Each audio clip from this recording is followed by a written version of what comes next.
Going, going, going live. Woo!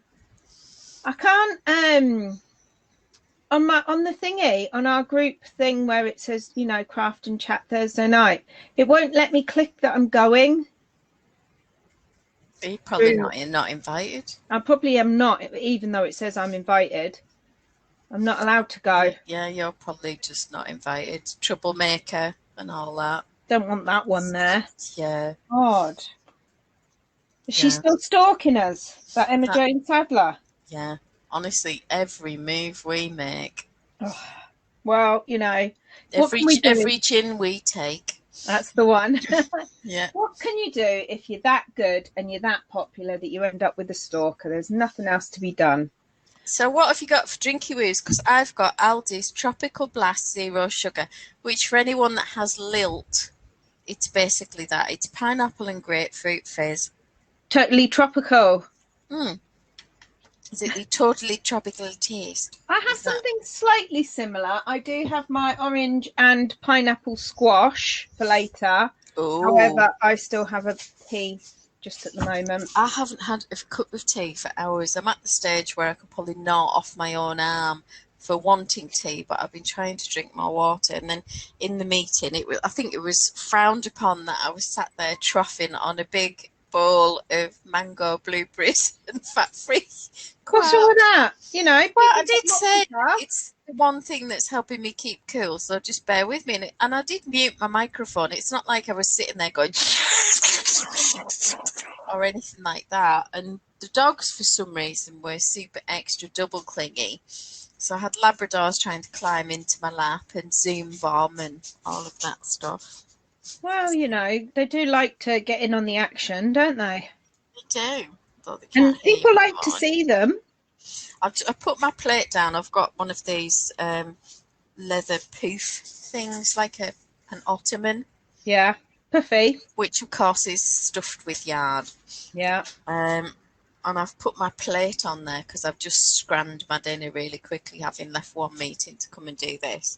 And Mocha's just sort of casually sidled past and licked the centre of the dish on the way past. Well, and then laid down as if to say, no, it wasn't me.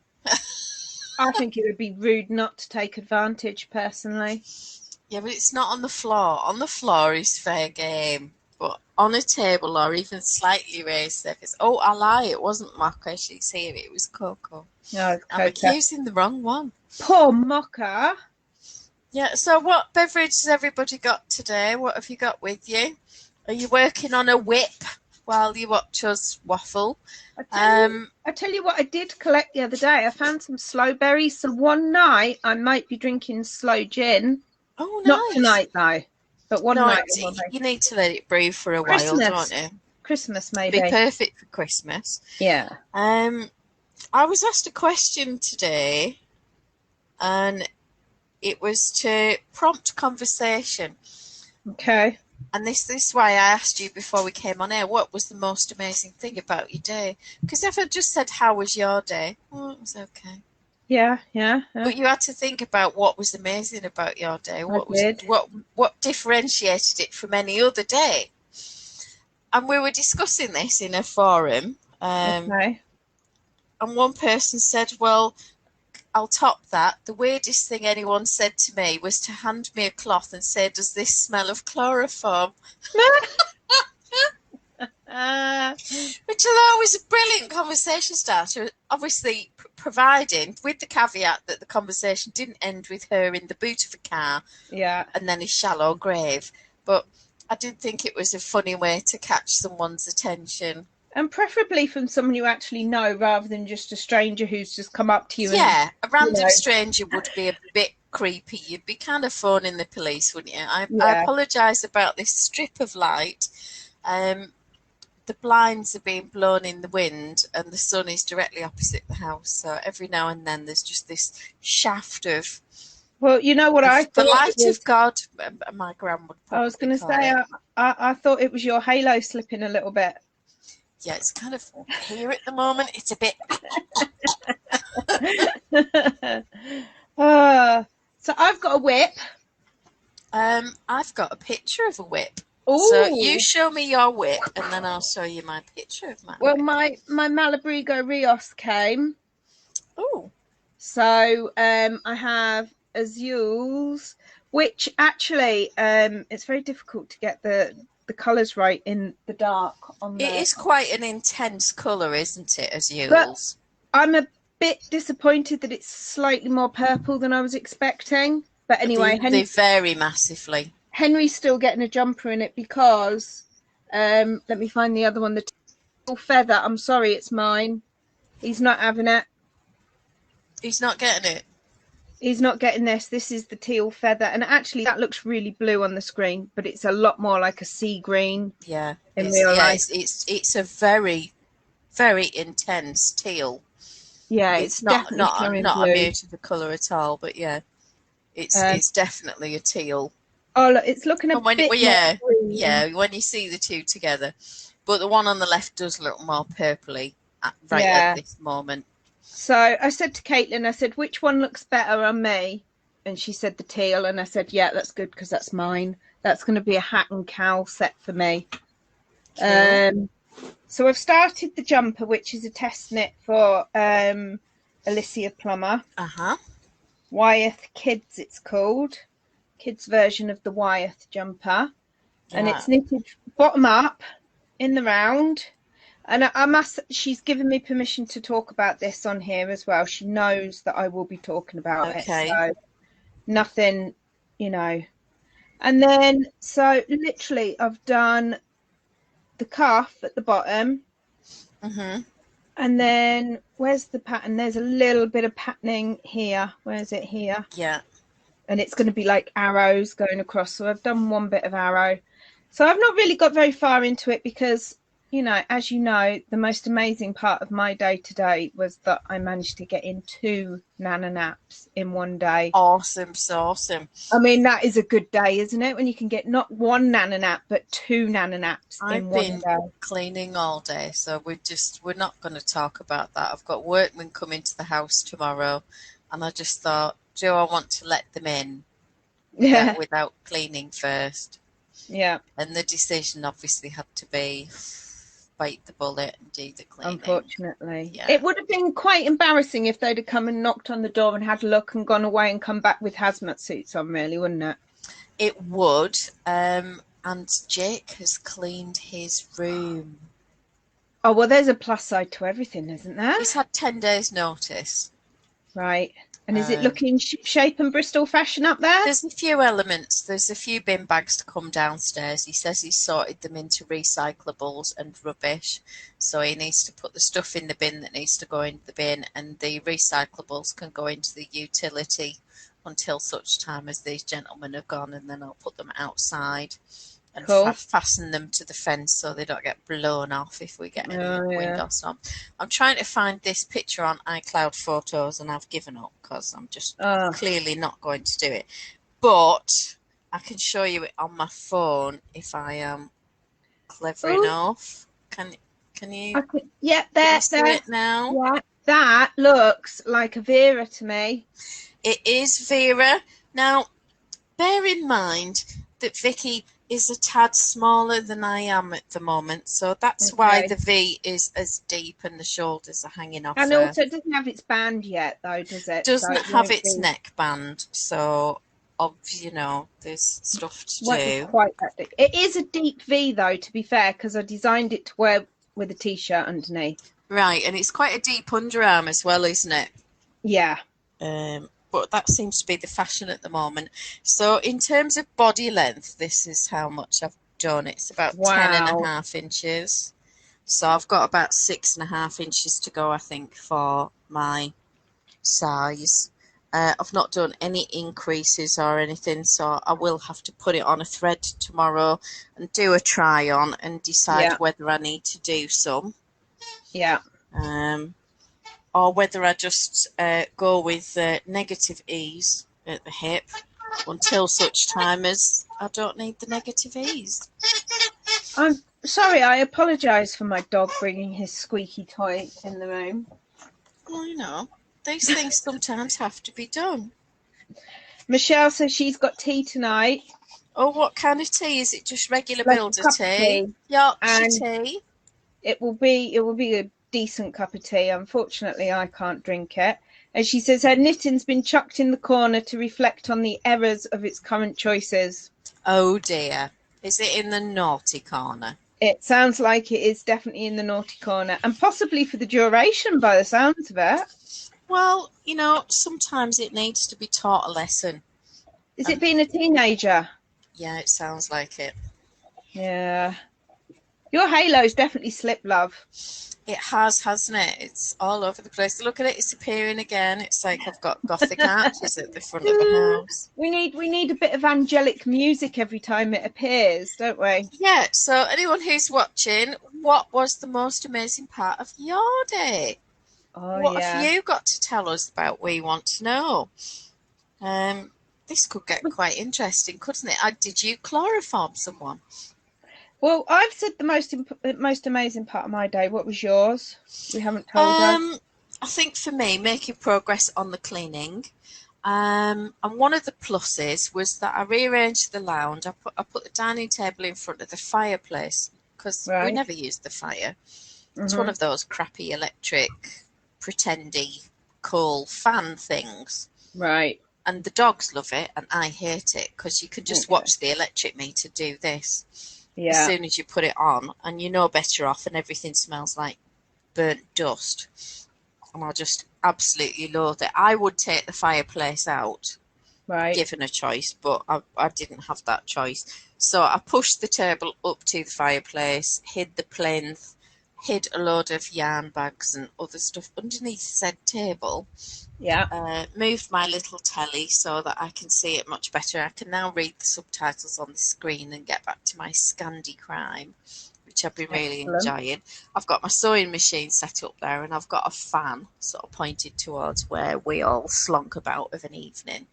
So that's worked really well. But because I'd cleared the space and changed the layout, the room looks 10 times lighter, but it was a lot easier to clean Right. because I hardly had anything to move and things were sort of in their place. So, lesson to self, it's worth the effort of sweating for a couple of days and swearing at yourself to Yeah. just get the layout right.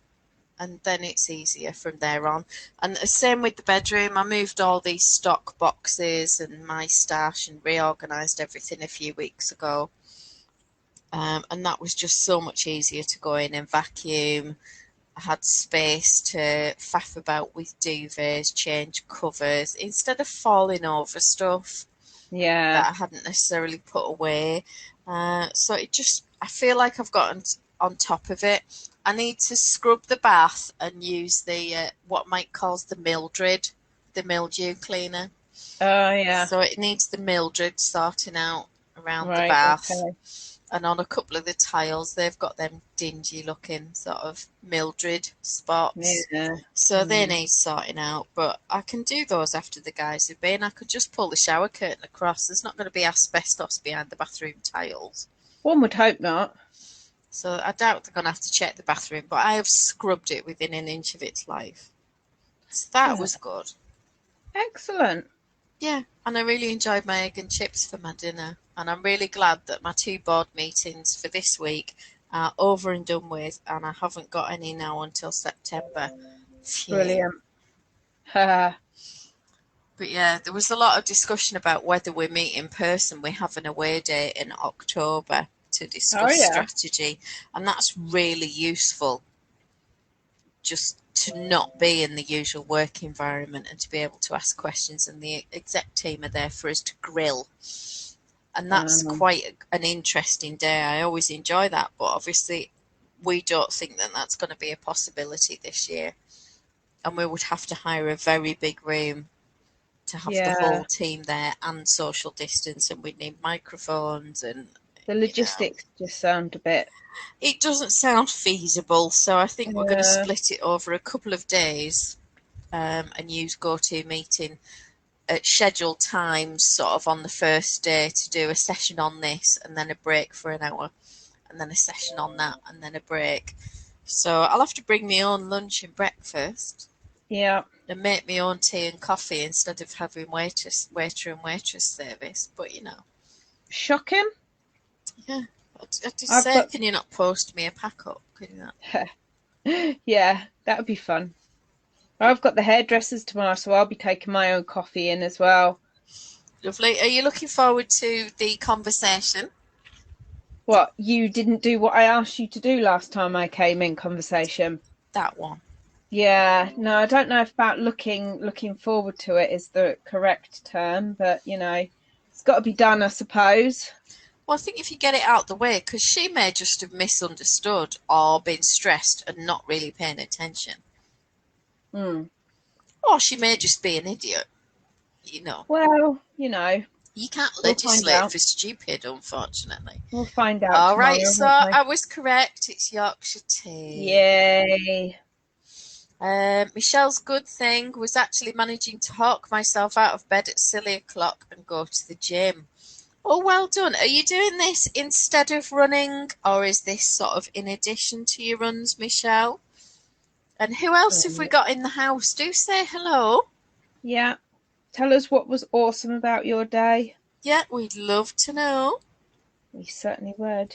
I'm super chuffed that weighing in with my Crocs is less than weighing in with my lightweight running shoes. Oh, well, So there you I'll be go. wearing Crocs to Slimming World on Saturday. And her weighing machine usually weighs lighter than mine. Oh, that's good then. So it looks like I've lost weight according to mine, but hopefully with hers I'll have lost a bit more. And that means I'll have lost weight during lockdown, even despite a little gain in the middle. I've lost a bit of what I put on, but I'm still a little bit heavier than I was when it started. Yeah, but you're having issues with food and I know. reactions and all the rest of it, and inflammation. Just Oh, well, I went back to the doctor's today excuse and me. she said, like, she was look at your fingers. She said they're all like kind of square and that they shouldn't be square like that.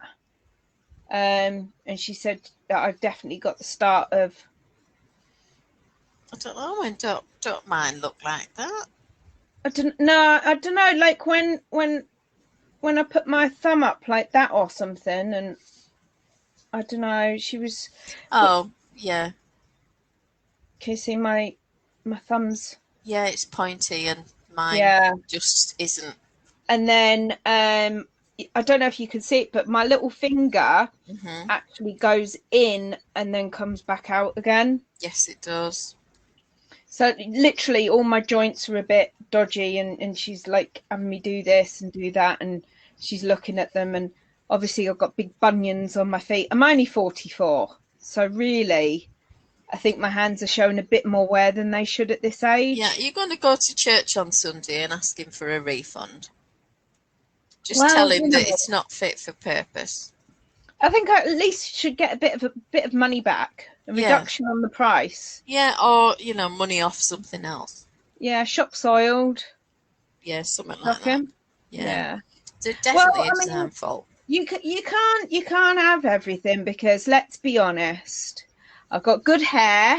I can't complain about my hair, and I've got good boobies. So Oh, Michelle says she's doing the gym instead of running, but should be running, and she's using it as an avoidance tactic.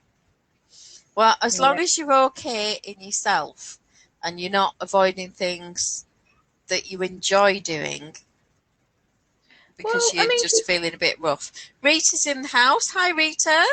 Hi, Rita. Oh, this sounds exciting. Thursday mornings, I have a Zoom meeting with my local yarn store.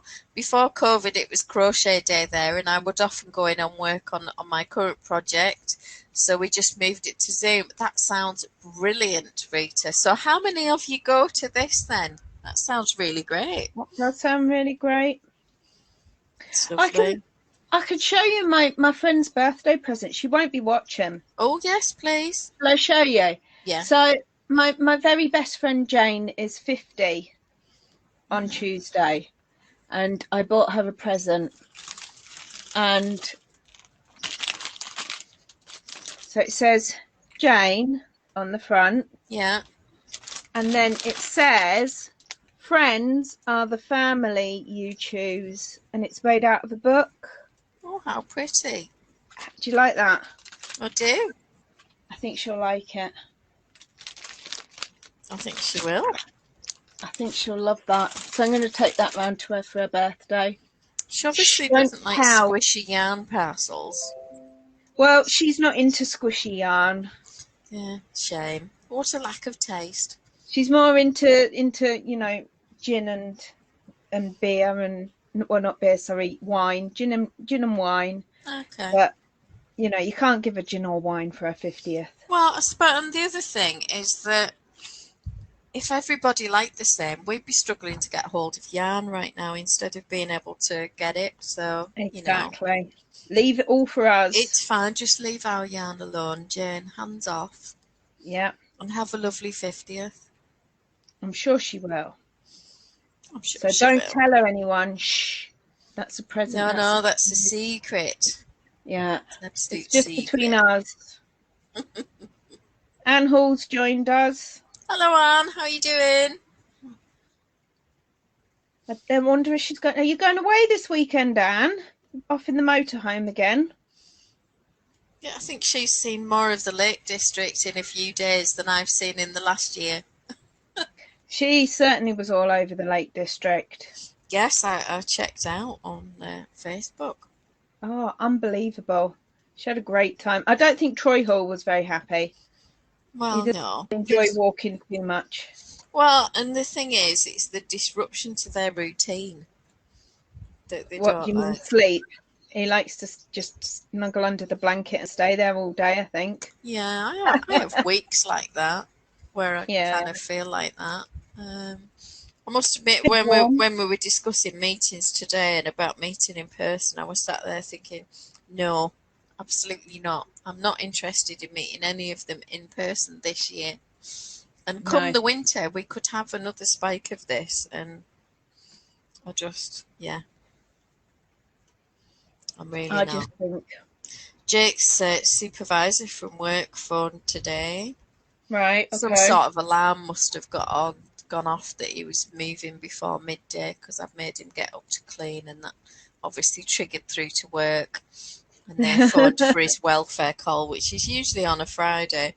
The guy must be off on Friday because it's a half day. So very, very often people will just use spare hours instead of claiming overtime and then just have a Friday off.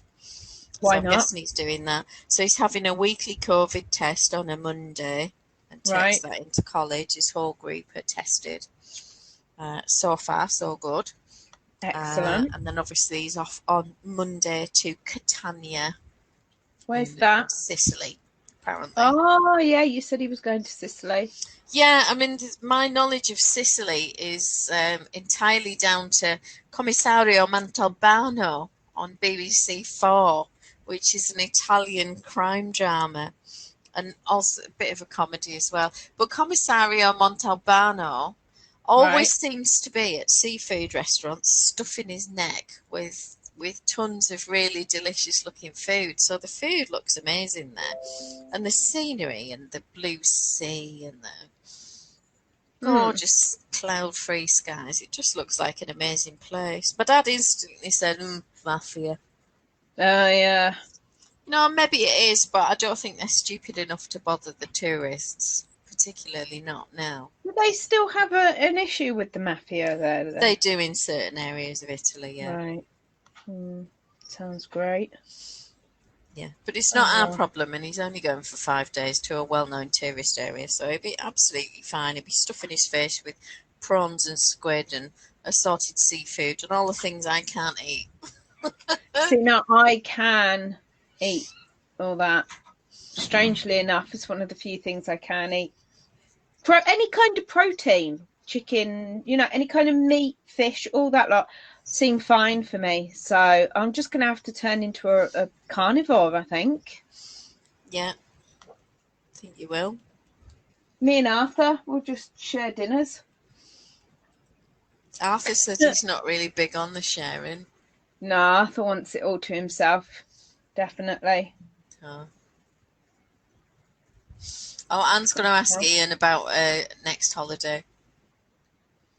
Oh, She Scotland, actually away Scotland this now. It weekend. was the lake, Scotland now.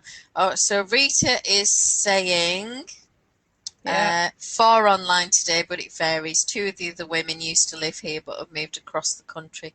Oh, that's a really lovely way to keep in touch, isn't it? Anne says it looks like you've been sunbathing, Emma Jane Sadler. You do look quite bronzed. Not sunbathing, just working in the garden. It's ridiculous. Do you know when you Oh, feel like you're not getting anywhere? yeah, Anne's saying that the Chernobyl drama was brilliant, sad but good. Yeah, I cried buckets.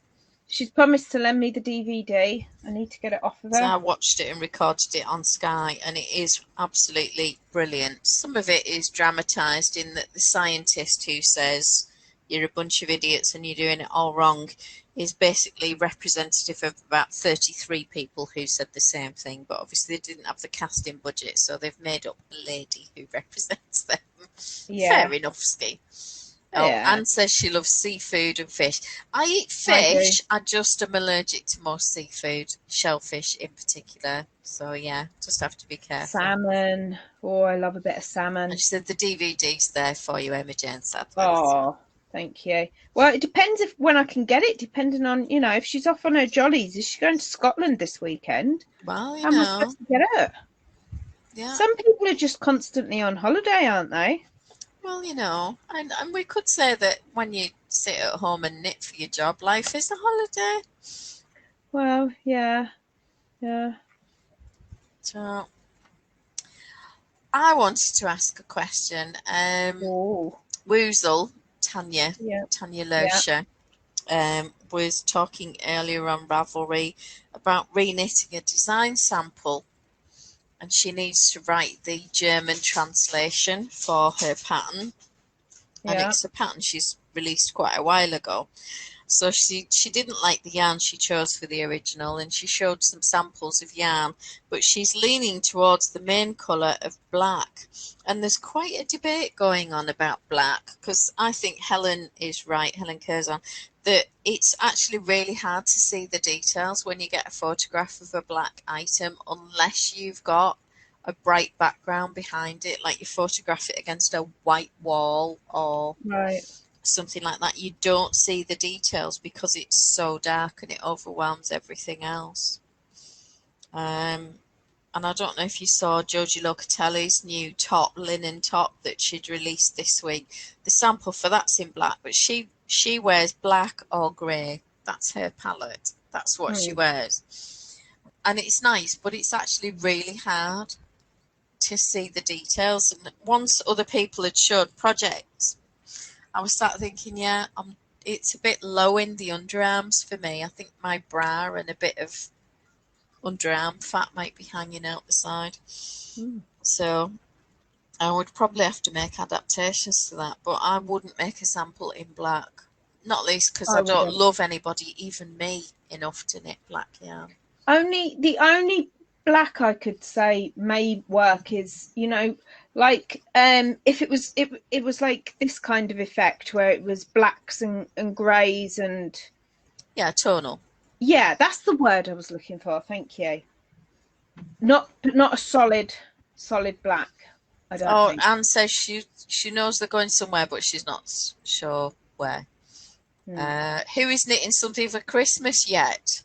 Um, This was hmm. going to be for Christmas, but I decided that he would be in between sizes, so And I there's a didn't. reason that you're going to gift it now as well, because he's got a Yeah, little sister who's going to arrive soon. and he's I don't want him to feel left out because I've knitted her loads and loads and loads and loads of things, and you can't leave the big brother out, can you?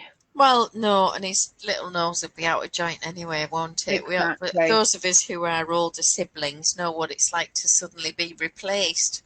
Mm, It's like when you bring a new puppy into the house and everybody else is seriously unhappy about it. yeah. Luckily, I was the youngest until my mum and dad adopted my little brother, but I was about 12 by then, so it didn't really bother me. Oh, Um, it's hard when you're little, isn't it? it is. It's hard going. And obviously he's suddenly got to be the big boy, and It's silly things like if there's a bedroom that's going to be the nursery and that was already set up, that's a very different proposition to if he's got to move out of the nursery into a big boy room because of the baby. And there's sometimes things you should maybe do a little earlier because you're a big boy now, and take away the thing about we're moving you because actually it's handier to have the baby here now. You know, pack your stuff. Shut the door on your way out. You know. He shares his bedroom with his older half brother. Right. They've got like twin beds in there. Obviously, the half brother's only there every so often. He's not there full time. Mm-hmm. And then he's got an older half sister. Right. So I'm assuming that the baby, being a girl, is eventually going to have to go in her room. Yeah. So, but that'll be sometime down the line anyway. One, it's their problem, isn't it? We just get to smirk from afar and think, thank God I'm not dealing with that one. Exactly. Great being a grandparent, you know. So is anybody else knitting for Christmas? Do tell. I think I'm going to have to start soon. You know, Christmas, because Anne has reminded it's only 100. How many sleeps was it, Anne? 100 and something. She's already talked about that today. I said, look, I'm still waiting for my summer holiday. Thank you very much. Talking about sleeps till Christmas. Although at the rate that it's going, I want it to be Christmas quickly, because otherwise I don't think I'm going to see my husband before then. I've no idea when I'm going to see Mike, whether it's even got to be this year. Well, you should invite him down now, because like you've obviously cleaned the house. You don't want to have to clean the house again for him coming. Oh, Michelle said she's put a picture of the sleeve she's about to pull out. Wow. On the main page. That's absolutely fine, Michelle. We will have a looky. Go on then. Can you share it? I'm going to find it now. 2, 3. Oh, and there we are on screen. Oh, are we? Yay! Hello, us. So, bear with me.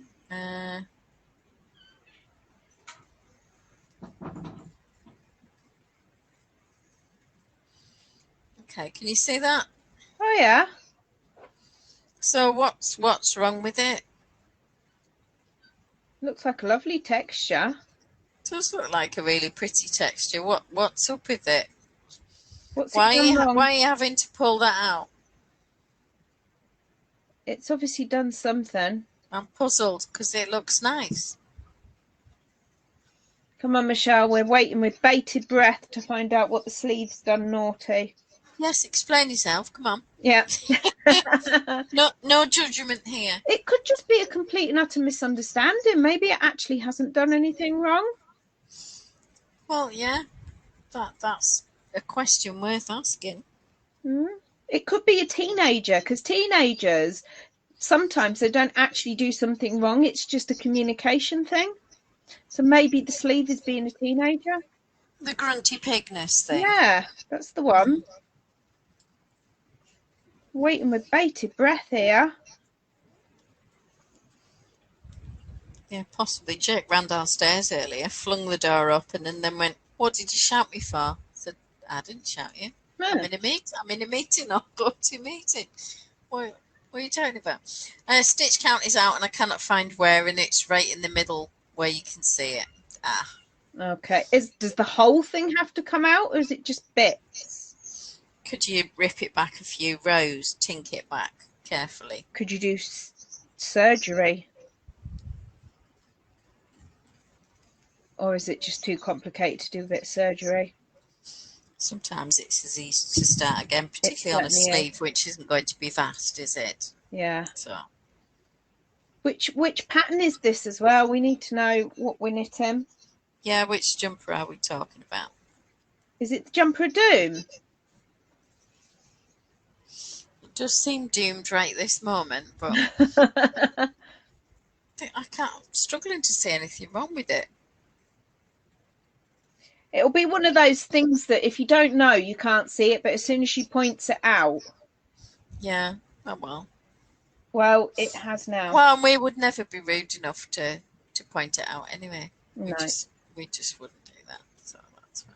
No. So, another really exciting thing is going to happen to me tomorrow. which is your hairdo. Apart from my hairdo, on the way to the hair, which, you know, I'm hoping that it's going to improve the colour a bit lighter.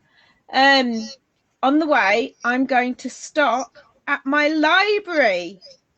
My library is finally opened, but you can only go in the lobby. So earlier in the week, I rang up and she asked me what kind of books I like. And tomorrow I shall collect 4 books that she's chosen for me. Very good. I'm a little bit excited. It's a bit like a mystery. So what will I get? Well, my friend Andrew was going to the library in Barrow this week. He's not had any internet at all during lockdown. Right. He travels quite a bit. He'll do voyages on a merchant ship in the summer of the Norwegian fjords that's doing deliveries. Right, okay. And you get your passage free and your food. Yeah. And then you just pay to disembark at the port, and then you get to spend the day touring around and get a bit of a jolly. And he enjoys the work and he enjoys the camaraderie. So he spends his money on exciting things like a couple of years ago he went to Africa to work on one of these safari places. You know where they call it canned hunting, where they breed animals to be basically big hunters pay a lot of money to shoot them. Yeah. But then that money is ploughed back into saving the rest of said population and to pay for the rangers and anti-poaching measures and stuff like that. I have very mixed feelings about this. But he went and did something like that. So he spends his money on travel and these massive experiences. Right. But not on his internet, because he can get it free at the library for an hour when he goes into the library. Well, of course, they shut all that down without any thought for the, you know, however many thousands of people it is who rely on the library for their internet to sign on. Yeah. And apply for jobs. Yeah. Or elderly people who can't afford internet but just need it for certain transactions and check them sending messages to loved ones and things like that. So he was hoping to be able to use that. I did have a lengthy conversation with the county council who were making every excuse about how the computer bays couldn't be open. And then she started lecturing me about sanitation of keyboards. And I said, I think you'll find for the last 30 years you've been able to get a rubber cover for a keyboard that's washable. Yeah. They're about £2.50 on eBay now for a universal one. Just pick one for the size of keyboard you've got, order a couple of dozen, and then every time somebody uses it, it can go into a dish of disinfectant. And then someone can take them out, and then they can be drying for, you know, people later in the day. How hard can that be? It can't be that difficult, surely. Well, I just think they don't want to go to work. I think that's the long and short of it. It's sad as well because, you know, like I went to the doctor's this morning and my poor doctor, who is a fully trained GP, has to, when I've left the room, clean the entire room. You know, so if she's capable of doing that, I'm sure other people in other jobs are capable of doing a bit of cleaning as well. Absolutely. I had to phone my doctor today. I got a copy of the letter from the consultant at the hospital when I went to the breast clinic. Yeah. And he mutters about the mammogram and the left breast and the thickness. The line of thickness in the breast was nothing for concern. And then talks about the other breast, saying that the ultrasound and mammogram were normal on both, and the ultrasound was normal on the right breast. They didn't do an ultrasound on the right breast for a start, so they have no idea whether it's normal. They didn't look. They only did the left one, and it wasn't just thickening, it's a line of cysts. Right. So I rang the doctor and I explained that, and she went, oh, for goodness sake. The doctor needs to know that, because if it swells up, it's more likely to be one of these cysts. Yeah. And we can fast track you and then just get you an appointment straight away, because they've said you're on a fast track for referral now. Yeah. Why not? Why say there's nothing of concern when there are cysts that need to be monitored? And if my doctor doesn't know they're there, which makes me wonder if he even checked the ultrasound.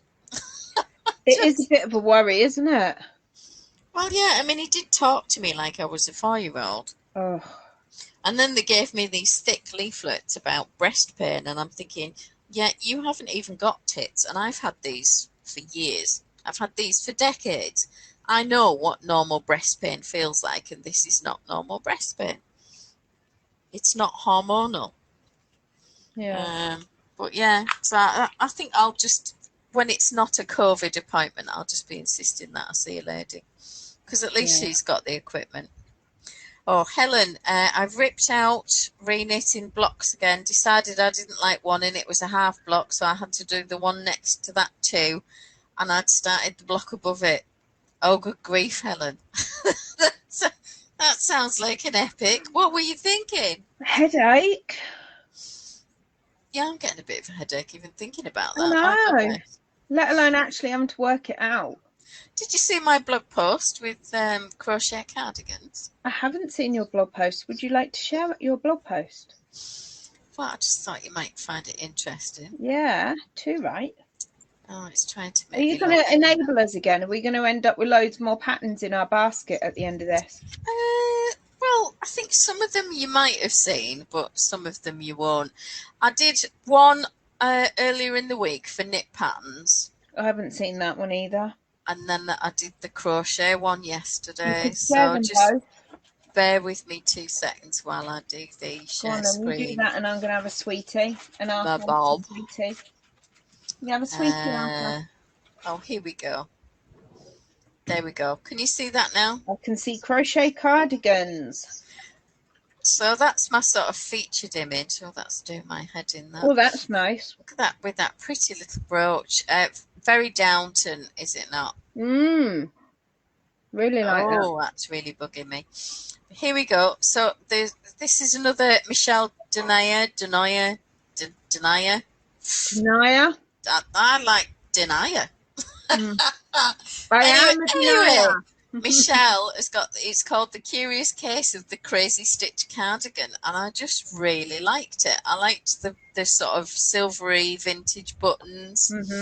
I like the shape of the sleeve and the very simple stitch, and it says adaptable to any size, double knit yarn, and it's part of an ebook collection, and I think the ebook collection for 3 patterns was as cheap as chips. Picked one by Jennifer Pionk. I could have had half a dozen by her, and again with like the same with Michelle really, but this one is the everyday cardigan. I like that. I just really like that it's a basic, and it uses Lion Brand's Vanna's Choice or similar sort of worsted yarn, so a really affordable first garment kind of pattern for somebody, I think. I can definitely see me wearing that. This is going to appeal to you just on the name alone. The Little Denim Cardi by All Ashley right, Kaiser. okay. That's with Lion Brand jeans. I think it's very similar to Stradcraft Jeannie Aaron, which is recycled jeans cotton. Right. But it's Jeannie's an acrylic, but it feels like jeans cotton. Okay. I haven't used the Lion Brand yarn. So I can't really speak to that. And it was sized extra small to 3XL, and it looks a fairly simple shape, so I think an experienced crocheter would be able to upsize that. I thought that was nice with a little pair of shorts, the way she'd styled it, very simple for the beach. Yeah. Or something like that for a little summery cover up. And I loved the name The Conch Cardigan, and Shannon Mullet Bowlesby. How hard is that to say? Is the designer of this one. I've done a couple of his courses, crochet courses on what will be crafty again soon, Blueprint. Yeah. And I just really liked the shape. I liked this V at the back neck, and the sort of drop. It's almost like a drop stitch, but it's not. I think it's rows of chains. Nice dolman sleeve as well. Very kind of casual, and it was quite pretty at the front as well, but I didn't put a picture in for that one. But I really liked that. I haven't put the sizes in that one, but the shape of it I thought was quite good. A dolman is particularly good, because there's a lot of extra fabric at the front, if you've got belly or lumps or bumps to cover or a bit of boobage going on, then a dolman can be quite flattering. Right. And it's measured and sized based on your high hip. So for anyone that doesn't know which is the high hip, it's where the bone is either side of your tummy. It's not the lower bit, sort of towards your legs. That's your low hip. Cool. The Goshen jacket, I couldn't have a crochet collection without Doris Chan, could I? No. And this is loads of little motifs. I think there's 31 or 33 motifs joined together. Wow. And then this collar put on, and then these cuffs to that. And I think it was Aran weight yarn, but looks like it would actually be quite a quick make once you got the hang of the motifs. Yeah. And I had to show this one.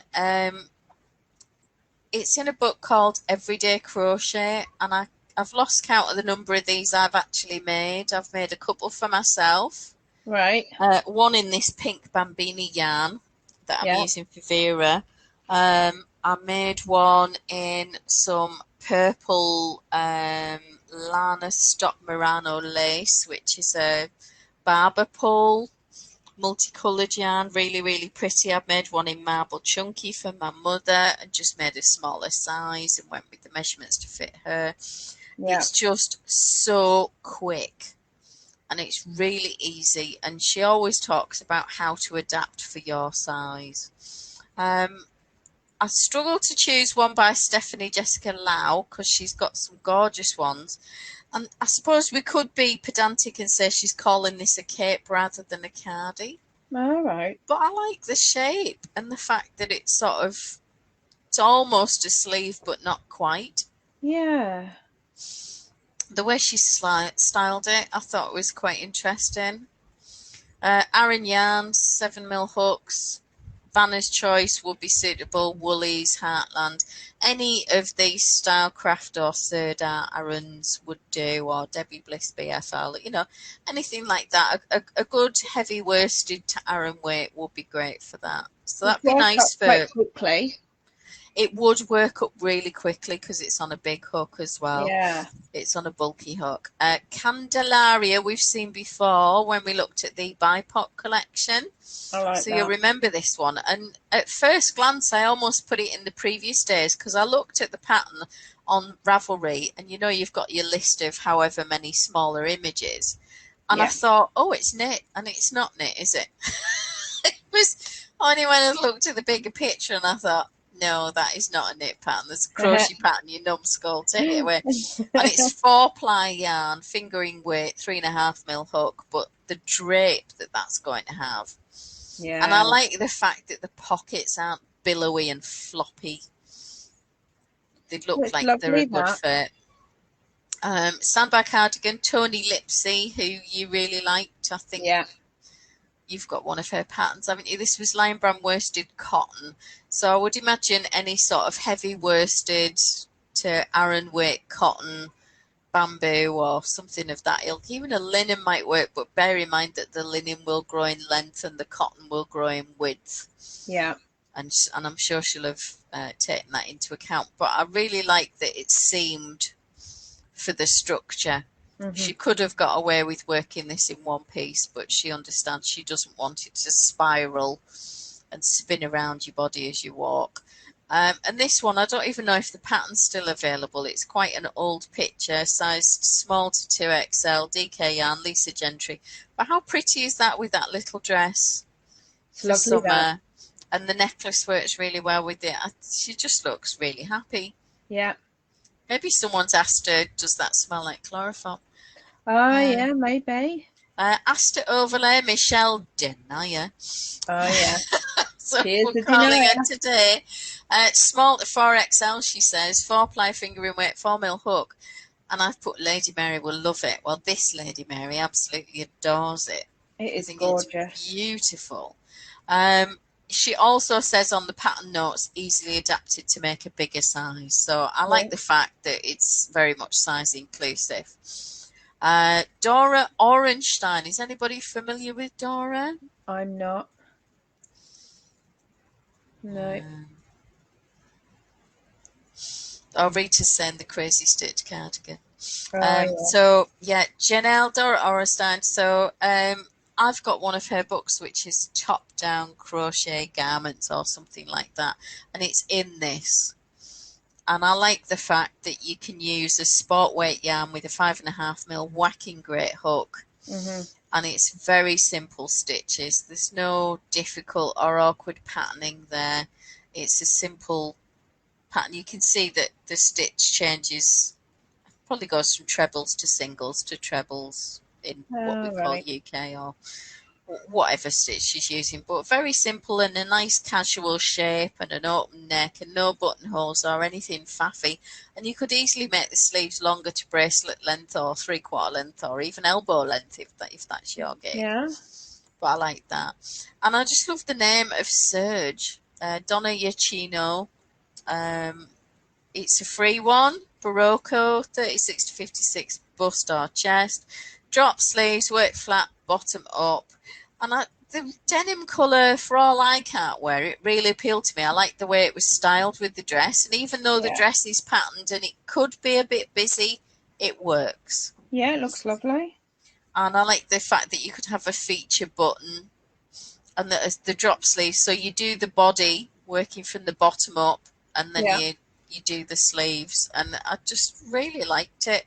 So that was just a handful.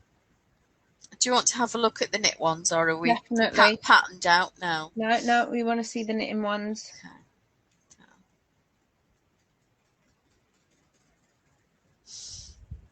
Do like that one.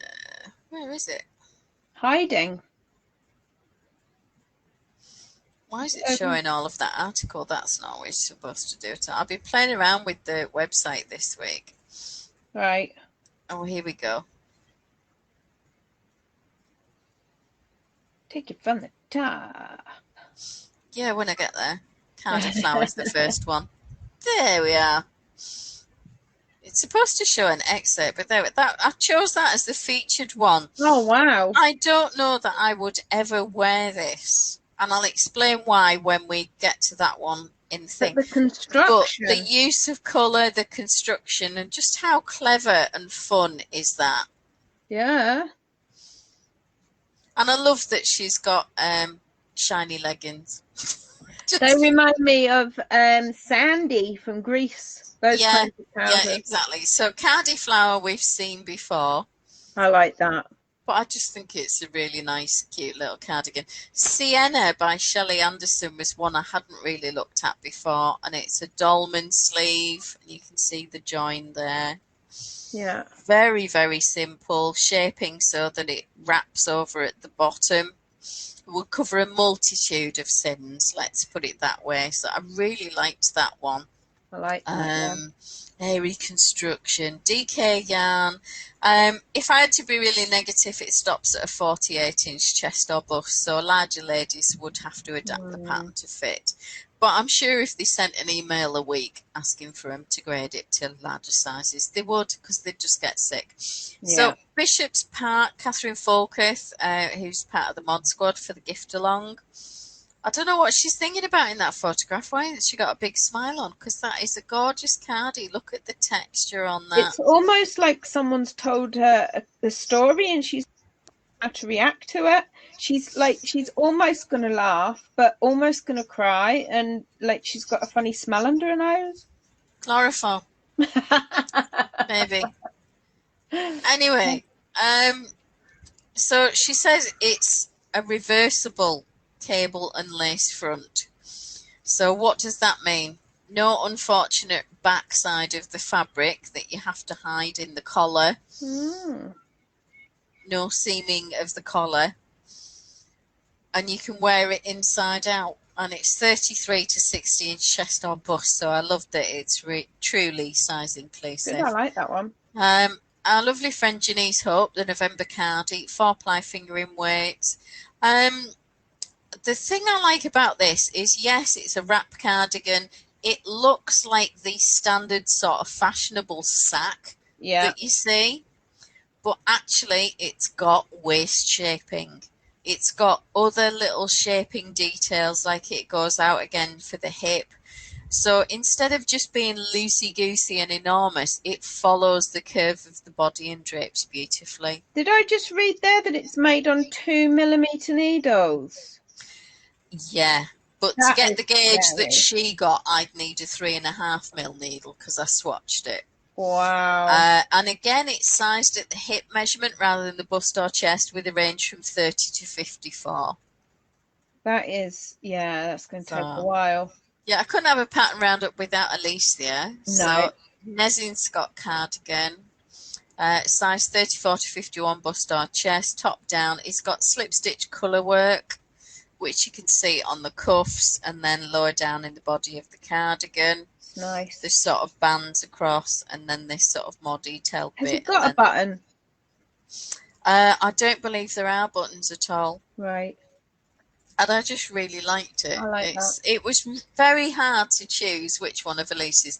And given that I'm actually knitting a campsite cardigan at the moment, I almost slipped that in there. Nora Gorn, big fan of her cable work and her grasp of construction and body shape. And that she's a curvy plus size lady who understands about larger sizes and fitting. So this one's called Nidden. Now, this one is sized based on the back width measured at your bust line, so underarm to underarm across the back. Right. So 16 to 28 inches. So that gives a lot of scope. And the way that the front, if you look, this goes from sort of if we were going bottom up, and I'm sure it's bottom up. So we're working the front and we're going up to here and we're creating the shoulder and the collar at the same time. And then we are going across the back to join with this piece. Right. And that forms the upper back of the cardigan and the shoulder shaping. Okay. So you knit the back so far up and then join it to the front and then work the way across to join your collar. It's exceptionally clever, but it also means that because the fronts are a little bit wider than you'd expect, it will hide a multitude of sins. Like it. And I really liked the laciness of it, and it was very neutral and just would go with loads of things. Yeah, definitely. And I want that scarf. It is pretty. I mean, I like the way she styled it. The top with just a little hint of pink to go with that scarf. And yeah, very, very pretty. And I don't know if that's a skirt or trousers, but I like that sort of purpley grey with little hints of pink in it. I think it just really well done. I would say skirt. Very nice. Melissa Shasberry Baloo, we've looked at this before, 4-ply, 27.5 bush to 48.5 bust. It uses very little yarn because it's actually worked on larger needles for 4-ply. I think these are 4 or 4.5mm needles. So it gives a very lightweight, loose, drapey feel. You don't need to add buttons. One or two people put decorative buttons, which I thought were really pretty. But obviously there's no buttonholes for them to fasten to, and you can adapt your sleeve length if you want it. Colour's lovely. Leaflet, Cecily Glowick McDonald. A lady I used to know quite well, always referred to her as Cecily Celery Stick. Oh, nice. Because she's very slim and sort of a lean column shape, so sort of straight up and down. Yeah. Certainly before she had children anyway, I don't know now. But I made this in purple Araucania nature wool, and I made longer sleeves. It's size 31 to 51 bust, but it's just a basic raglan, so you could just take the pattern for this leaflet shape and put it onto any cardigan that it's worked top down. So if you can find one that's in the right size and the same gauge, then you can just use this pattern on it because it's a free pattern. Excellent. But yeah, really easy to adapt. I did mine slightly longer than hers, so I had a bit of hip shaping as I do. My sleeves were slightly wider just because. But I like the way that's styled. Yeah, it's lovely, that. No, just a bit of fun. Vitamin D, Heidi Germeyer, waterfall. If you've got a very, very big bust, this can be a little bit problematic if you've got a waterfall. If it sort of sits over the top of the bosom Right. rather than to the side of it. Yeah. But if you are nursing a baby, then it's perfect to sort of pull over baby's head and cover your bosoms, because not everybody wants to whip them out in public. No. And you know, don't get me wrong, if you want to whip them out in public and you're comfortable with that and you're happy with it and confident and all the rest of it, great, you should absolutely be allowed to. But if you want a bit of modesty, then this is a good option. Ladies with larger busts, ladies with tummies and things like that. And one or two people have styled this where they've pulled the sort of waterfall bit across to the opposite shoulder and put a brooch. All right. And then fastened the other one over the top so that you've got this V shape at the front, which works quite well. Anne Hansen, 4-ply weight, 34 to 46 bust. I like the shaping on this one, and I like the pretty lace, and she's just used a feature brooch rather than a button. Mm-hmm. Just a simple, basic. It's nice that, yeah. And the fronts are slightly wider because there's no buttonholes and stuff. So it would hide a multitude of sins in terms of boobage or bellyage. Yeah. And the sides are stockinette, so you could do increasing and butt starts in that size, the side bit. And then we'll come back to this, what Katie did, which was the feature one by Afifa. That was in the BIPOC bundle that you remember. 42 to 54 bust. She calls it a dramatic peaked hem and a lacy border. I wouldn't wear it because I'm not tall enough. Okay. When you let that go, it sort of drags at the floor. Right. And I don't live anywhere clean enough. It's always full of dog hair. She looks like she lives in the desert. I would just have a skirt of dog hair. Having said that, I love the shape and the idea. So if I did make it, I think I'd adapt it and just have less stitches for a shorter length. Yeah. But I like the fact that it covers the bottom without it being majorly obvious, and the cute little lacy details. And then we're going to something that completely different. Michelle Wank, Snow Qual Me. I've actually made this. All right. I've ripped it out and started again. That is not a reflection on the pattern, and I loved my cardigan, but I lost 2.5 stone in weight. And I'm now swimming in it, and it was big anyway. It's an oversized cardigan, and I honestly think I would make the 39-inch next time. Right, okay. And wear it with negative ease. I really would. Everyone that's made it has said how big it is, but it is utterly gorgeous. And if you see these complex cables, my mum looked at that and said, "You'll never do that." And I just thought, yeah, of course I will. It's like a Kofi, isn't it? Yes, very much so. Norland, Laura Chow, 34 to 59 chest bust. It's got overlapping fronts, and I really like this cable detail and the fact that you can fasten it with, it's either, I don't know if it's a brooch or a button, but I'm guessing you can choose which side you fasten it over the front to suit you. And I like that it's got the cabley lacy pattern on the sleeves as well. So there's lots of vertical movement. So this would actually help make you look a bit taller and a little bit slimmer, because the eye is drawn upwards, whereas horizontal stripes makes the eye wander side to side. But this draws you up and to the face, and that very pretty folded over collar. How gorgeous does she look in that colour? Yeah. Absolutely stunning. Go off, people, can't you? I know. Free pot cardigan, Tian Connaughton, 32 to 50 is bust. Bottom up, worsted, DK weight yarn. I would use a DK for this, certainly. Heavy worsted would be too big. I liked the really simple cables. I like the fact that it was a plain sleeve. It's quite an ample collar. Yeah. Goes several inches over the back neck. Not quite a sailor collar, but that sort of shape. And I just like that little detail. When I first saw it, I did wonder if it was a hoodie. And I think if I made it, I might be tempted to add a hood instead of the big collar. Actually. I think that'd be really cute. And I like the way she's layered it with the t-shirt underneath with the lacy bit. Yeah. You could do that with a knitted tank or something.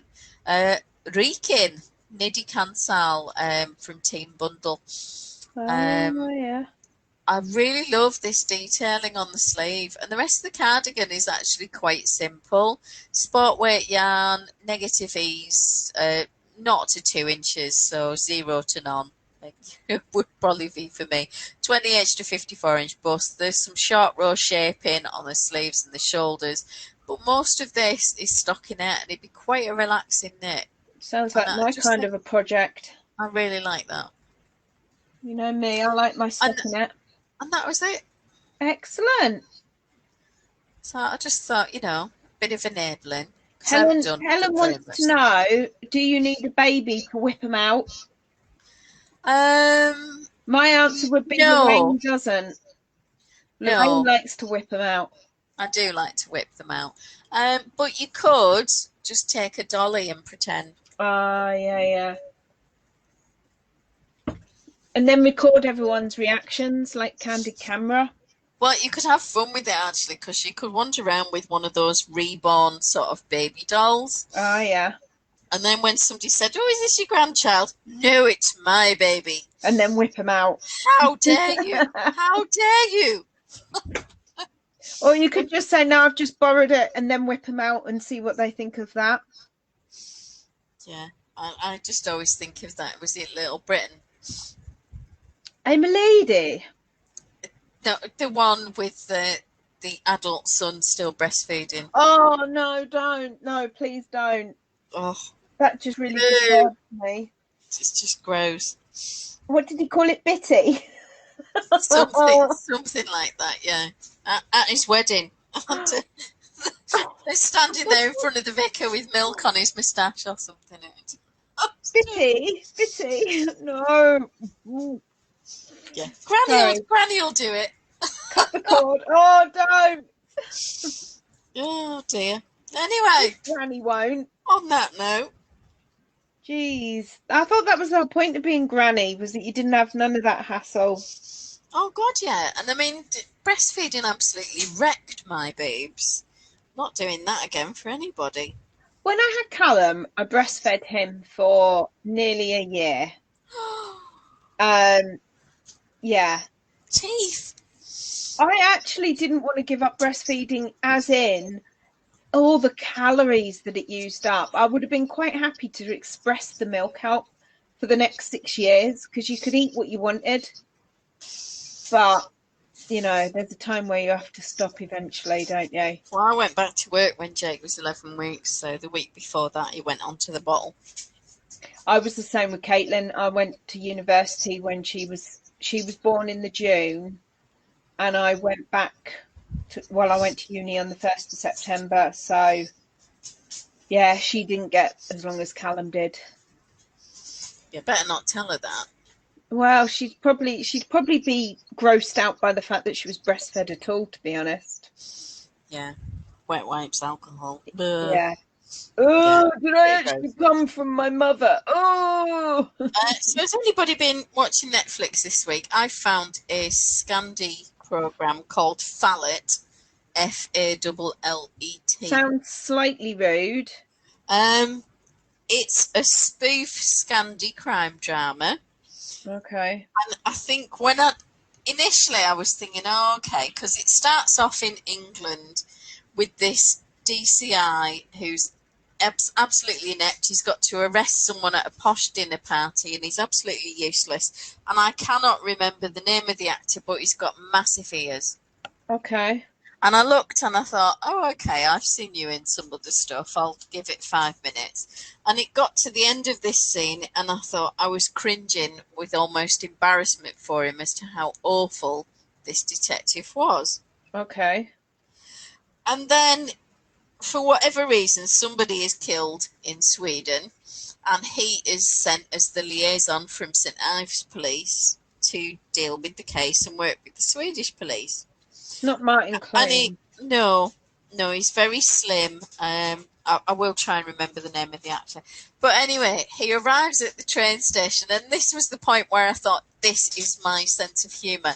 Because he arrives, and there's a woman with blonde highlighted hair with sort of darker hair underneath, and she's wearing a white and blue snowflake sweater like the detective wore in The Killing. All right, And he okay. sees Never this seen woman it. and marches across with great confidence and shakes her hand and says, "Oh, you know, Tom so and so from St Ives Police." Goes to shake her hand and she says, "Oh, okay. Well, I'm so and so and I'm a teacher. I teach primary school." Love it. And then this really scruffy woman turns up who looks like she's not had a bath for 6 weeks and says, "You know, I'm the police."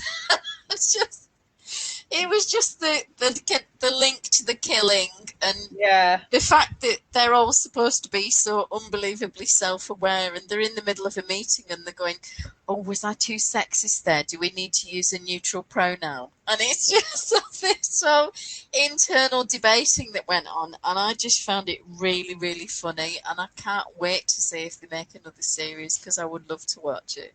Oh well, I'm sure it'll be good.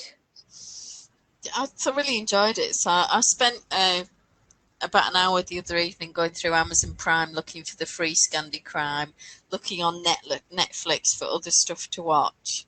Yeah. And next week I'm probably going to watch something called Bonus Family, which is all about step parenting and it's comedy Oh, with children. So sounds interesting. I think that could be quite funny. I've been rewatching Chicago Fire this week. I've never seen that. I'm really enjoying it. I found a site that's got all the, because you know you've got Chicago Fire, Chicago PD, Chicago Med, and Chicago Justice, and Right. they're all like intertwined. And this one site has listed every single episode in the order that you should watch them because they Oh, have crossovers. right.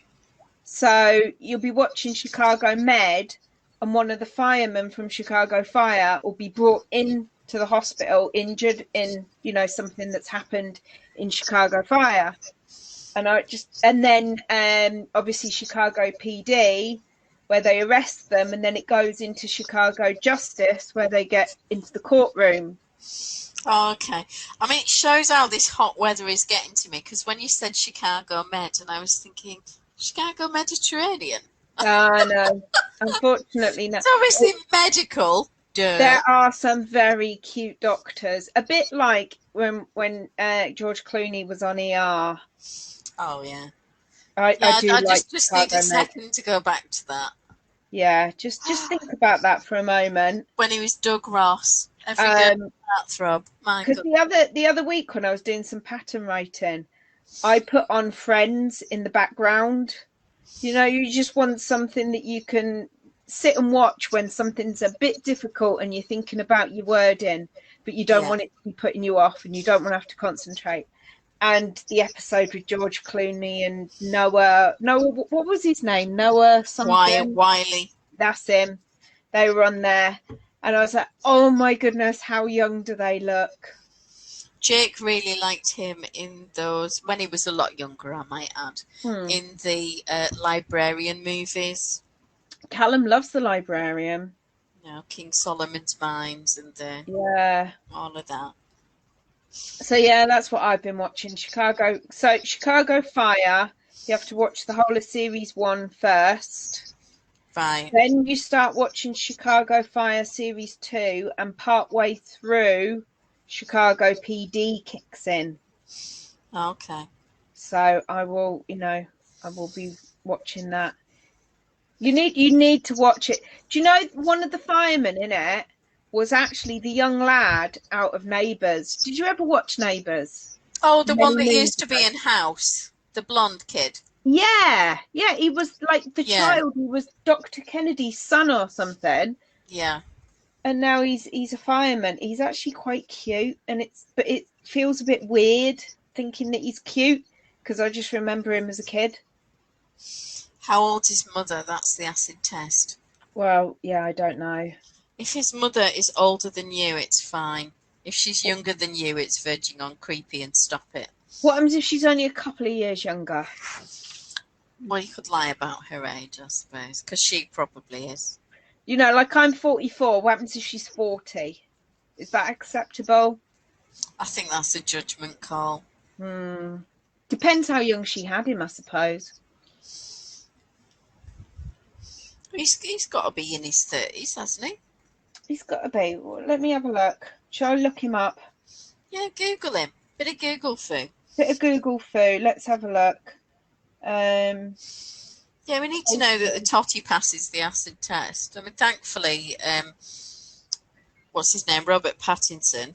Yeah. From Twilight, he's got older siblings, so his yeah, mum. because Yeah. he's, and the other one. What's the other one from Harry Potter? The one that was like, oh my god, he's so ugly, but now you look at him, he's just really hot. He was into the gardening stuff with the woman. Oh God, yeah. Somebody watching has got to tell me what his name is. Neville Longbottom or something. Neville Longbottom, that's him. Right. Okay, so Jesse Spencer, that's him. He's got to be quite old because, like you say, he was in House and everything. Oh, Rita says she's not been to the Med, but she has been to Chicago, and she's pretty certain there are very few similarities, if any. And that her husband enjoys watching the librarian films. Yeah, I really like them. I think they're good at escapist fun. I think I could get away with this. How old is he? Jesse Spencer was born on the 12th of February 1979. I was born in 76.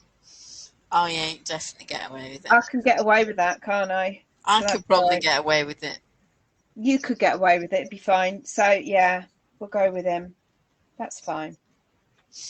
Back onto Twilight for a second. Team Edward or Team Jacob? Team Edward. Yeah, I think Edward as well. I wouldn't mind Jacob, but just not long term. No, definitely not. No. Got enough dog hair in the house. It was just the way that he acted really around Bella, and I just thought, nah. Edward was there first. Yeah, even if he did gaslight her a bit. Well, he did gaslight her quite a bit, yeah, but never mind. He's a vampire. He can do what he wants, can't he? Pretty much. Yeah. Pretty much. I'm going to have to get a slurp of my tropical blast.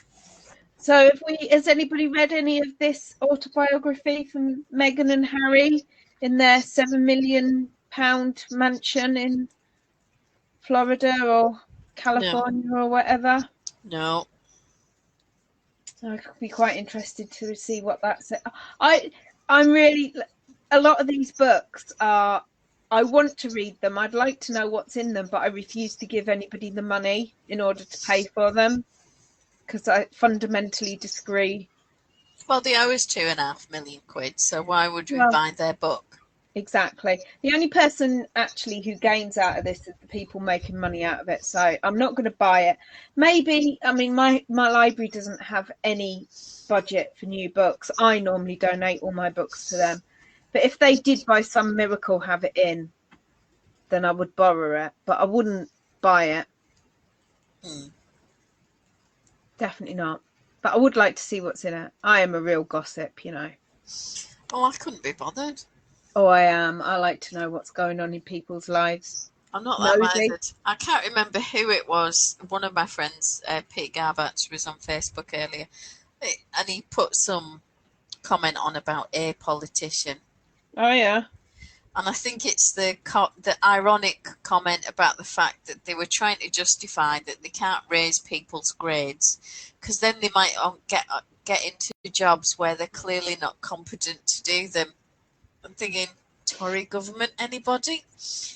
And it shows a picture of one of these ministers. And one of the women in the village looked at it and went, yeah, I knew Charles was humping someone other than Camilla. Just look at the guy. It does look like Prince Charles. I mean, what, calling the kettle black? Come on, guys. Oh, I know. I mean, I when David Cameron was PM, there was a picture of him and Boris and a couple of other of the sort of evil crowd, maybe Gove and somebody like that. Oh, I hate Gove. And it said no direction instead of one direction. I like it. Just thought that summed them up perfectly. Love it. Yeah. Oh, Helen Gibson's saying she'd rather read Mary Trump's book. Now that might be really fascinating, and the fact that he's tried so hard to stop it being published. One thinks, why would he bother? Well, yeah. I would like to read that.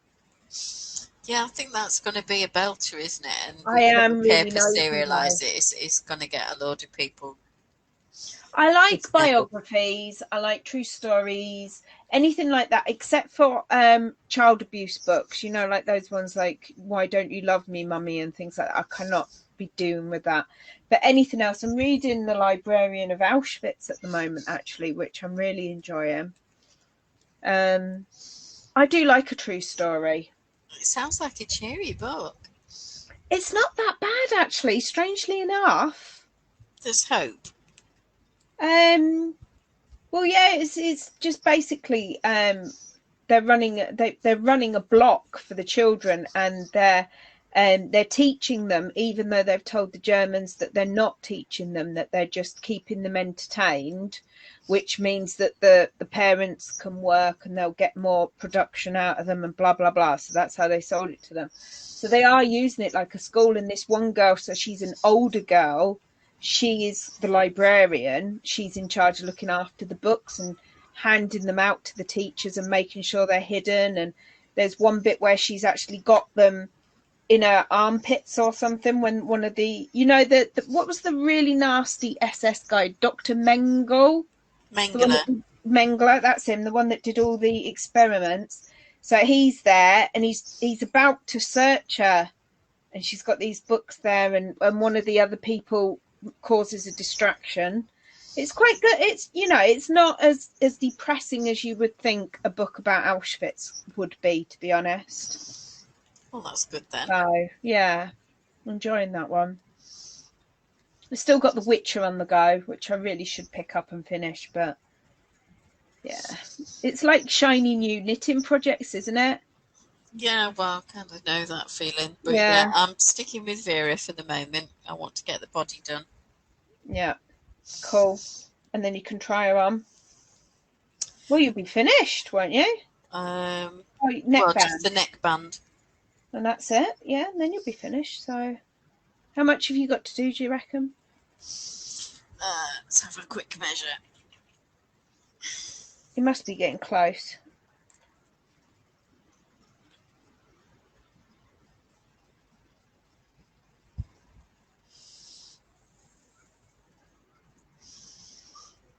Uh, 11 inches, so I've got 6 to go. Oh, it's not so bad. You've broken the back of it. I kind of feel like that. It's feeling a bit heavy as I'm moving it round. Is it keeping you warm? Yeah, really need that right now. It was hard working on it. I managed to get about 2 inches done on it the other evening, and I was sweating buckets, literally dripping away. I haven't got that problem today. It's still raining out there now, and it's really windy and horrible. I don't know if I'm going to get out in my garden. I have ordered 1,000 litres of topsoil, which is going to be delivered on Tuesday. I'm assuming it's going to just come in a bag and they're going to dump it on my front. And I'm going to have to wheelbarrow it backwards into the garden. I'm going to spend days wheelbarrowing this blooming topsoil.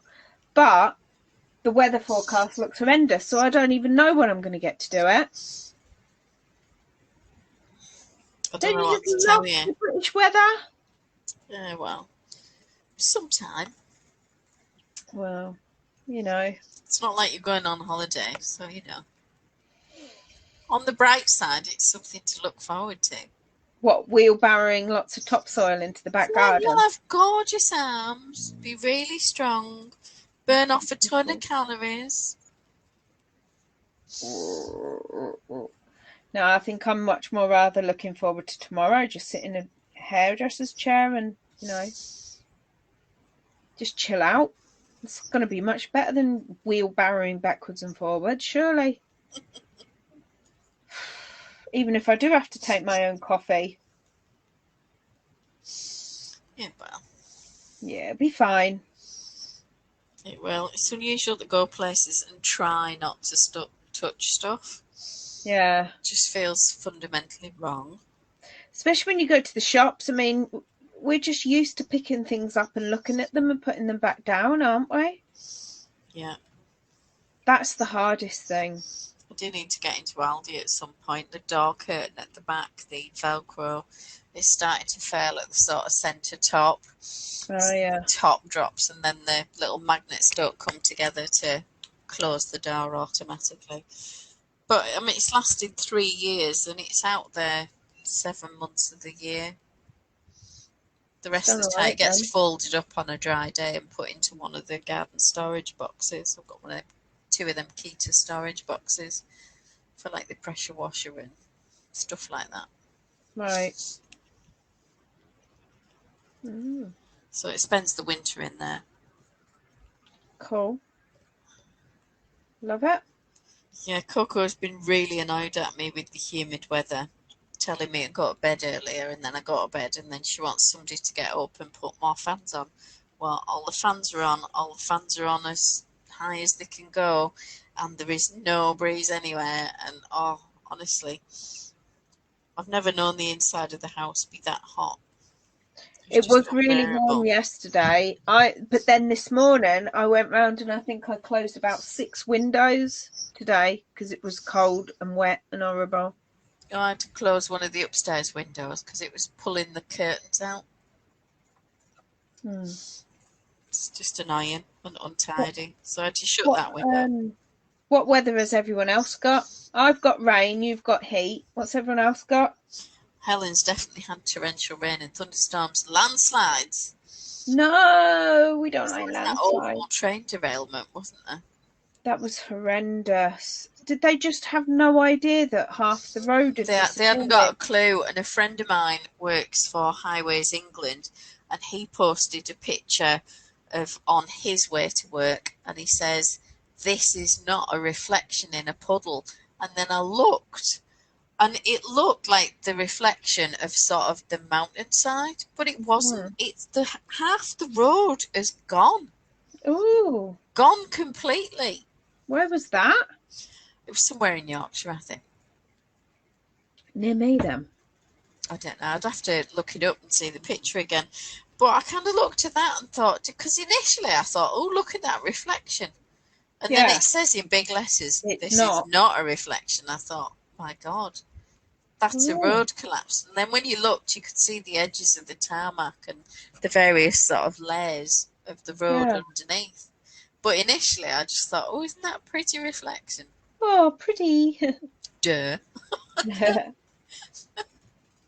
Not. So, you know, it is what it is. Yeah. So I'm getting there on this. I think I've nearly done the first chart. So you get the show us. The yarn's not showing the pattern very well. It's a bit busy, really, but I'm sorry. It's going to stay. So you can't really see it, can you? You can, but yeah, it's not super noticeable. But quite dark and quite tonal. It's hiding it. It'll be a subtle pattern. Beautiful, though. Yeah. Be nice. Don't always want everything to be in your face. No. Oh, Helen says it was further north. She's lucky. It was dull but dry. Yeah, it's sort of more Aberdeen area, wasn't it? Aberdeen. Do you know, like you were going on at me in the kingdom, Kingdom of Fife. What? Oh, you kept on at me to watch that Scottish woman. I can't even remember her name. The one that did the voiceovers of Nicola Sturgeon. Yeah. So somebody had sent me one as a video, and I was like, "Oh, that's that woman that Loraine said to watch." And I was watching it, and I was like, "I actually know her because she's one of my favourites off of Mock the Week." She's brilliant. She's absolutely brilliant. She's a proper. She's like a rough old landlady from the depths of Glasgow. All right. I love her. I just really liked it. The one where she's the one about Aberdeen. And she's like, "I told you, but you didn't listen." The coronavirus briefings that she does. Oh, you can get the mug, can't you? Get the door. I want one. And then she staggers off. It's always, oh God, these shoes are killing me. Where's my clicky pen? Just brilliant. Yeah. I want Then any she tips hands from over Steve. to one of the medical ladies who's quite a substantial girl. Big Isa, what do you think? Yeah, she's funny. She is really funny.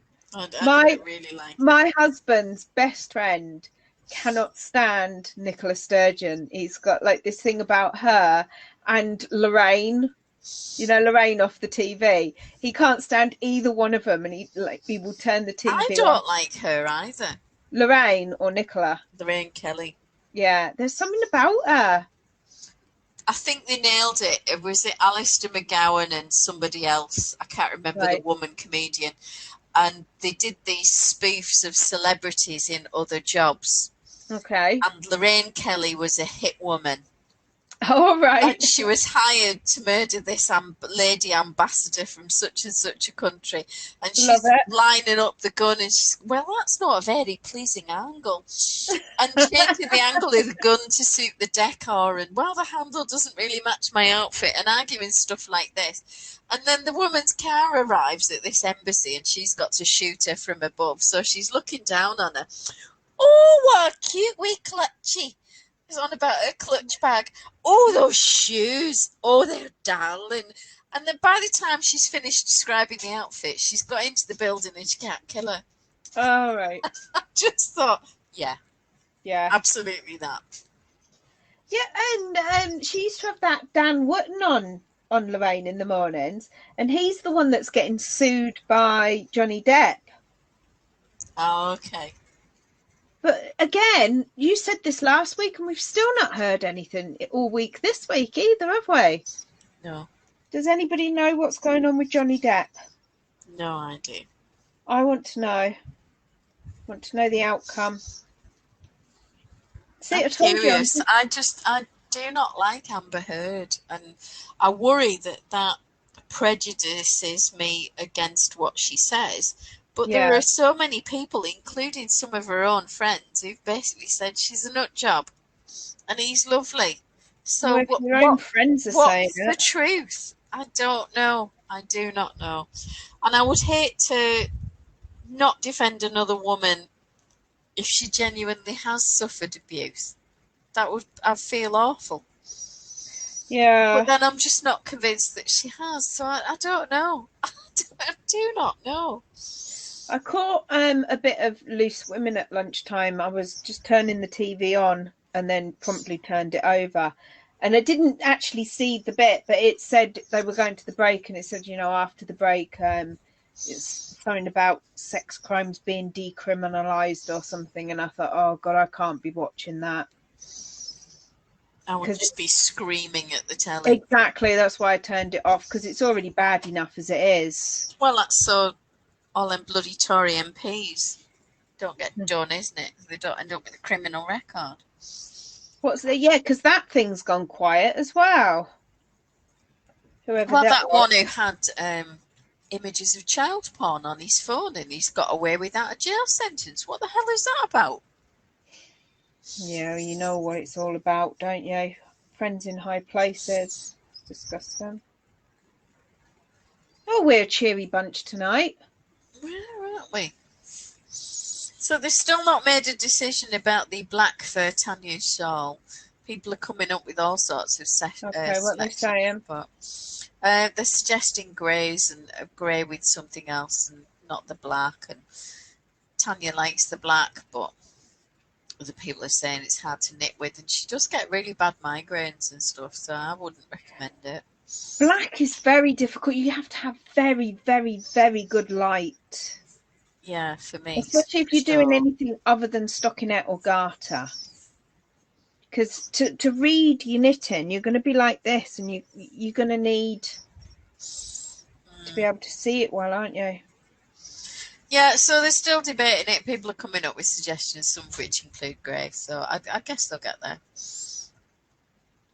I think grey would be a nice alternative, personally, but you know, at the end of the day, it's your work, it's your sample. You've got to do what you want to do, haven't you? Well, yeah, but given that it's been pointed out that black is going to be really hard to knit, no moaning allowed. Because it's just really like dull yet. I would worry about her migraines and stuff because she gets really dreadful headaches, and I don't know how much of that is food issues because of the histamine problems that she's got. Oh God, yeah. Which cannot be any fun at all. So I'd really rather she just looked after herself and went with something that's easy for her to do. But not our choice, is it? So. No. That's Coco just got out of bed because apparently she's had a big dream that all the food in the world has gone. Did she go and knock her bowl? It sounded like she was having a Yeah, she's knocked over the Pyrex disc, which is one of my mother's and is older than I am. It's from my mum's engagement in 1965. Okay. So yeah, she's knocked that over just to let me know it's empty. Fair enough. She woke up, she thought all the food in the world had been stolen, and it was true. There was nothing in there. Yeah, and the other one now wants to get under my leg, but the ottoman thing is in the way. So she's headbutting my leg. So life is very, very disappointing right now if you're a Labrador. Well, it's because they're neglected and unloved. Yeah. It boils down to those two things. Has anybody else's pets been struggling with the weather? Arthur got a good hosing to yesterday in the garden. He doesn't like it, but I think it's helpful to him, so he gets it. Yeah, I do these too if it gets really bad. He runs away, but he gets caught. You know, there's no running away too far. Well, no. Where's he going to go? And I enjoy it anyway. I'm a cruel mum. It's your job. It's my job. He's fasters at the moment. Do buns get affected by the heat? I'm sure they do. Yeah. Oh, hi, Jackie. Lovely to see you. Catch up with you soon, I hope. Been a bit chaotic this week. Jake's on holiday next week, so I have the remote control and no taxiing to do. Oh, that's going to be good. Is it twice a week at the moment? Yeah, I take him lunchtime Thursday and pick him up at tea time, and then I take him morning on the Wednesday and pick him up at tea time. So it's a day and a half, roughly, that he does. Wasn't he taking driving lessons? Has he stopped? Pre-lockdown, yes. Has he not gone back to them? No. There were loads of learner drivers on the road today. He hasn't gone back to them, and there are a couple of reasons why. One is he was doing 9-hour days, 5 days a week at college for so many weeks to finish his course. And until the last week of that course, we didn't know what would be happening next, whether he would be going full-time into the shipyard, whether he'd be furloughed. Right. As it is, they've put on a special summer school for the BAE apprentices. Yeah. So he's now attending that. But the days he's not at college, he actually has college work he has to do at home. Right. So it's not like he's off. He would have to take time off during the day to go and do the lessons. Right. Carlton was wanting him to do lessons during the week. And he couldn't commit to that, obviously, with work. So at some point, he'll go back. I've told you the story about Carlton at Top Gear, haven't I? Yeah. That was funny. Bun does get hot, but she's getting skilled at finding the cooler areas in the house. Oh, that's good. Helen says we haven't had it that hot and the house is quite cool. Yeah, quite hot for you, though, compared to sort of traditional Scottish weather. Yeah. Beautiful Scottish weather. Well, and that's where they've got them amazing raspberries and blackberries and tayberries and whatever berries up there. Probably got lots of sloes up there. Got any sloes, Helen? Lake District has usually got a lot of sloes. I've bought a blackthorn bush so I can have my own sloes. Nice. Do love sloe gin. I do. Yeah, you have a pint though, and it's really hard to walk afterwards. Some people might be getting it for Christmas. Oh, nice.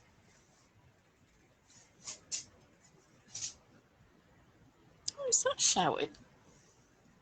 It's outside. Yeah, there's a bloke shouting at someone outside. Hmm. Coco's just gone out to see who it is. Is she going to tell him to shut up? If it's anything aggressive, Jake will come downstairs and let me know, because Cool. I'm the call the police person. Ah, yeah. And if there's anything nasty going on, I'll report it straight away. Hmm. Because I can either do that as parish councillor or as the director of the housing association, and they do tend to respond if I've got my housing association hat on. Can you put them both on at once? Sometimes. Helen, she's saying a couple of days, mid-20s. Slows are late October, early November, and need a heavy frost. Hmm. There you go. Yeah, we don't always get a frost that's maybe right for them. Hmm. Good to know, though. Hmm. Yeah, I didn't know that. Could you put them in the freezer? Would that help? But the bush. Well, no, if you like pulled the sloes off and then stuck them in the freezer to make them think they'd had a frost. I think it's while they're growing, isn't it? It's a bit. What's the vegetable that's better after a frost? Is it parsnips or is it? I don't know. There's one of them root vegetables that's actually better after a frost. I would say maybe parsnips because you get them at Christmas, don't you? Possibly. I love Jerusalem artichokes, but they're really hard to get here. You'll have to grow some. I should try that. Monty's just put in his red cabbages because he likes a red cabbage with his Christmas dinner. Oh, I like red cabbage. What, is he just put it in a pan to start boiling it? No, he's just put them in the ground to grow. Oh, okay. So if you went out and you did your red cabbage I now. put the sprouts on to boil last week. All right, ready. Yeah. Yeah. Christmas. You haven't got any bacon to go with them? I've got some bacon, yeah. Yeah, bacon lardo. That'll be fine then. That's what Mike calls me. It's an affectionate term, bacon lardo. That's nice. What is it about these men? My husband calls me bumpy body. It's nice of him. Yeah. 3. I keep losing count. Oh, what? It wasn't me shouting. It was a bloke. He's just telling you that there's a bloke shouting. Oh, Swedes will survive frost, so maybe them. I have a feeling it might be the parsnips. I will ask my mother. She will tell me. Put me right. I have a, I don't think it tells me that. But I do have a grow your own fruit and veg year planner that tells you what you should be planting when and when to pick them. Oh, okay. I did have a book somewhere called Right Plant, Right Place. Oh, that sounds helpful. Yeah, it's just I can't find the book now. It's not in the right place. Wrong place. I like it. Did you put it somewhere safe? I think a neighbour might have borrowed it when we lived in Barrow. And I'm not sure we got it back when we moved. Probably not. Borrowed it. I came home from work one day and there were 2 women with a van at his house. Going around the back of the house and not the front door and lifting stuff out the house. And I thought, this is a bit weird. Yeah. And I knew where he worked and I wasn't even sure of his surname. So I had to get them to put me through to HR. And I said, well, I know he's called this. This is his first name. I don't know his last name, but this is his address. Can you track him down? It's really, really urgent. I think his house is being broken into. Yeah. And I said, my next phone call is going to be the police. So I spoke to the police. They turned up about 20 minutes later. He turned up just before them. Right. His ex-girlfriend had broken in with the claim that he had her stuff at the house. While she was in there, she slashed the mattress with a knife. She cut up all his clothes, all his shirts, all the curtains, cardigans, slashed the carpet. She totally trashed the place, covered it with flour and sugar and margarine, and just mess absolutely bloody everywhere. He moved in with us for about 3 days while he got the place cleaned up, and after the police had sorted it out, he had to get, it was about £400 to get the patio doors fixed. And then she claimed that he'd beaten her up. Ugh. And so the police came round to my house, and I said, well, I want her charged with theft. Oh, well, he's not pressing charges. And I said, no, he isn't, but she's stolen some CDs, a DVD, and 3 books that he's borrowed from me. She's taken them. They're not his, they're mine, and I'm allowed to press charges. Yeah. So I forced the issue and made them press charges, at which point she withdrew the accusations against him, which says they weren't true, doesn't it? Yeah. Because if they were true, she'd have stuck to her guns. Yeah. Returned our stuff, apologised, and then she had to make reparations for the damages that she'd done to his house. But he didn't have a clean pair of underpants even. We had to get a load of stuff at Kevin's. Jake's dad was a lot taller than this poor fella. Yeah. And sort out some T-shirts and joggers, and I was sat with a friend's sewing machine that I didn't really know how to use, taking up trousers so he had something to wear for work, bless him.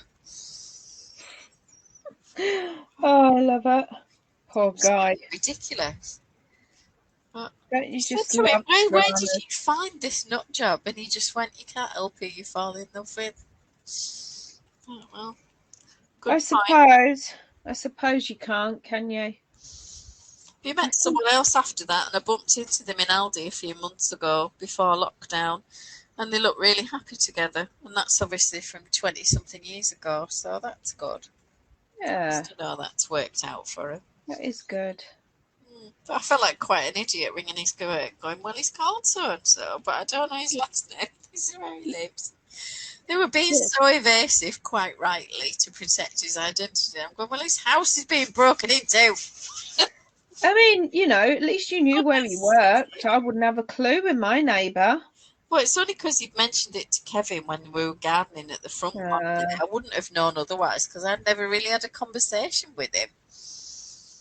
And he had his meals with us for the first week because she smashed the element on the cooker. And I mean, how vindictive do people get? Pointless, isn't it?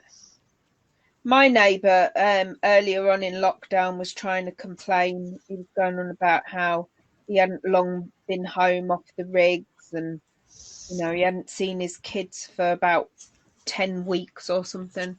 I was like, yeah, my husband hasn't seen his kids since the 2nd of January. Jog on, mate. So he's going to get to a contest, isn't it?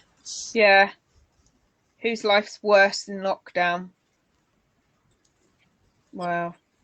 Do you know, actually, it was quite funny. I was talking to him about retirement because he's going to be 60 2 years in October, and he was going on about if it carries on like this, he'll have to come home for good, but it's a pity for the sake of another 10 months or another year or something. And I was like, what are you talking about? You know, you still got 2 years to go and blah, blah, blah. And he's like, they have this thing out in Saudi called an igama, which is like an identity thing.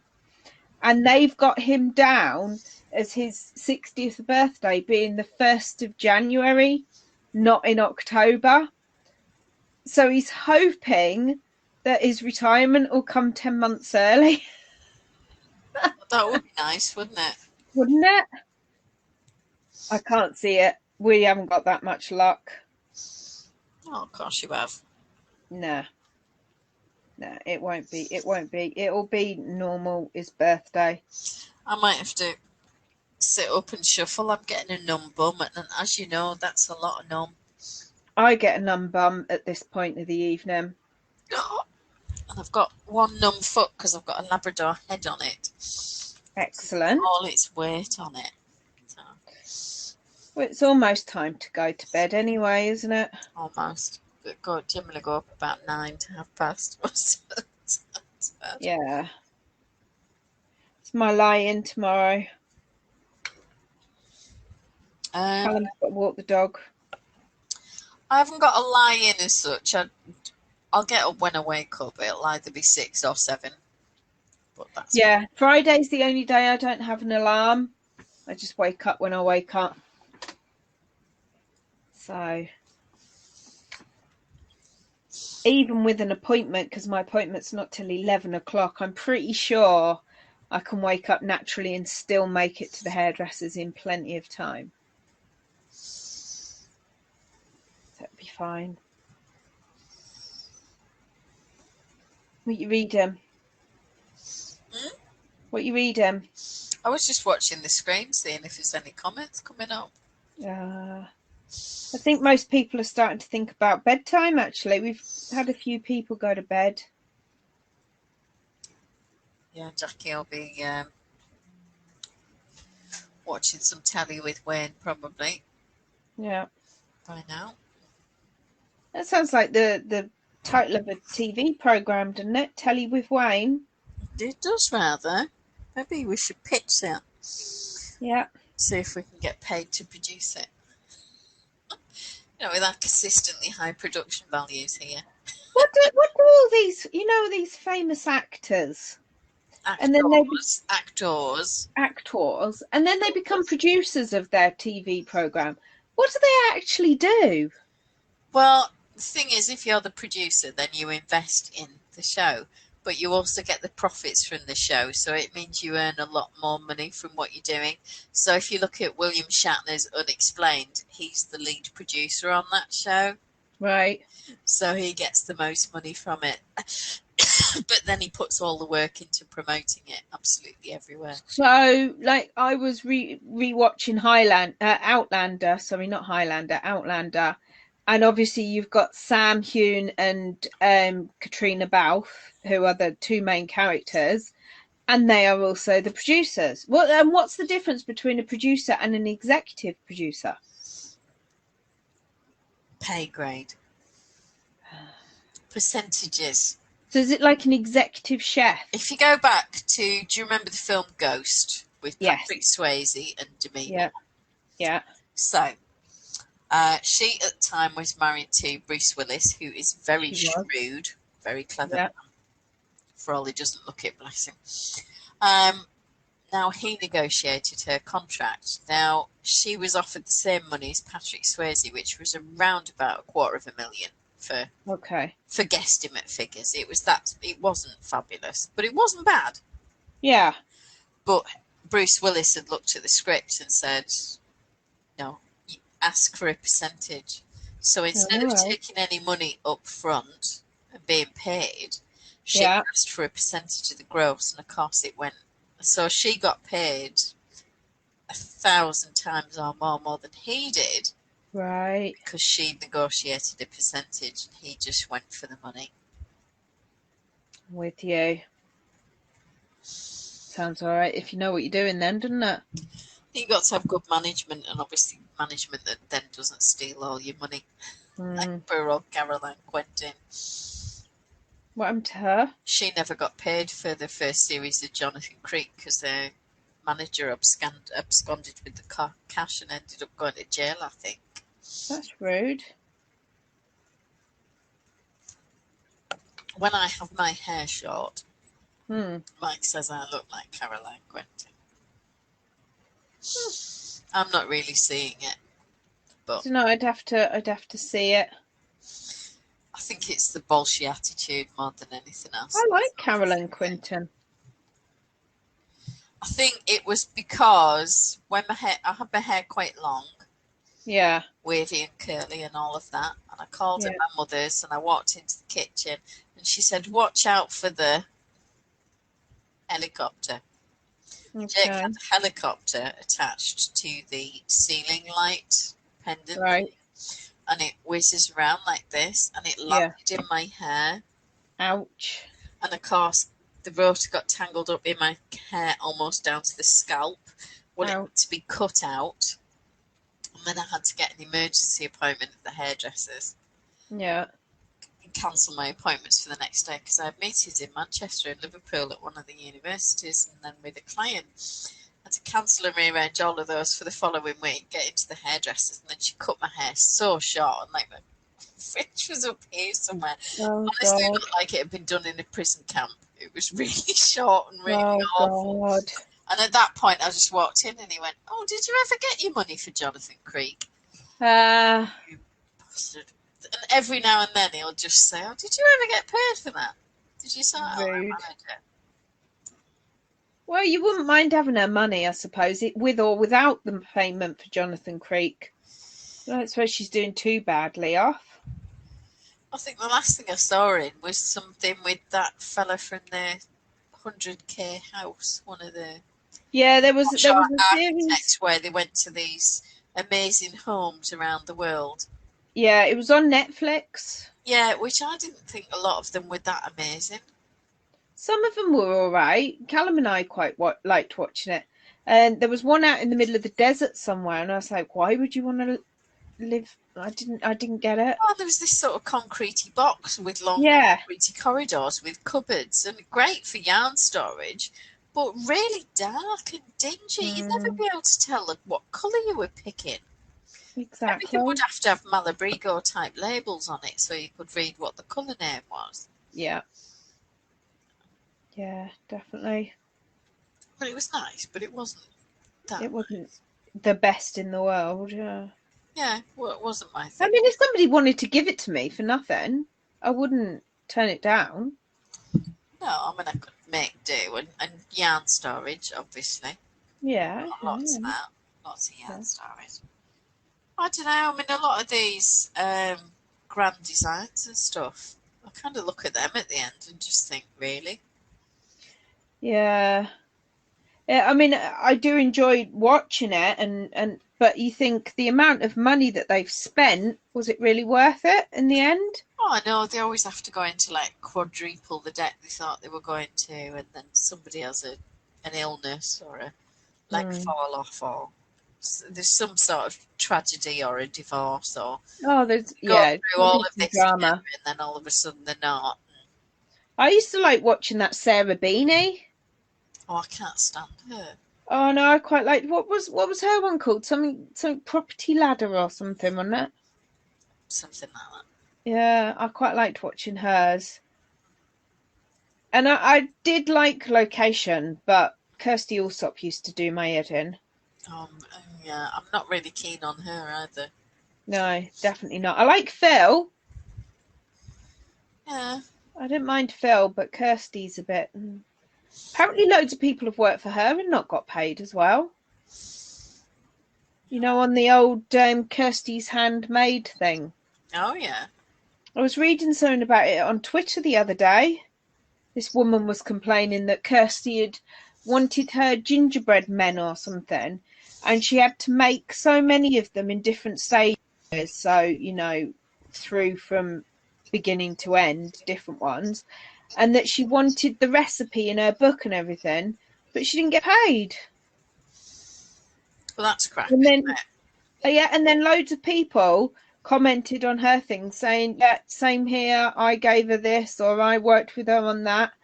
And nobody seems to have ever been paid by Kirsty Allsop. I mean, I don't know. I'm only repeating what I read. I can't say whether it's true or not. It's not very encouraging, is it? No. Because I quite liked watching Kirsty's Handmade Christmas and things. I can't be doing with all this sort of pseudo excitement.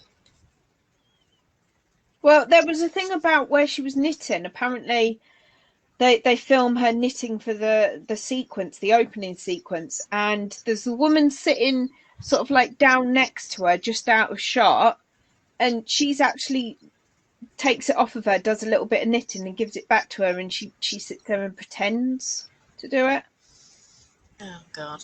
Helen's saying she loves grand designs. I think some of them were gorgeous. I particularly enjoyed the Huff House episode. Oh, what was that? It was a Huff House being built in the UK. It's modular German homes with massive windows and really beautiful modern design. Absolutely stunning.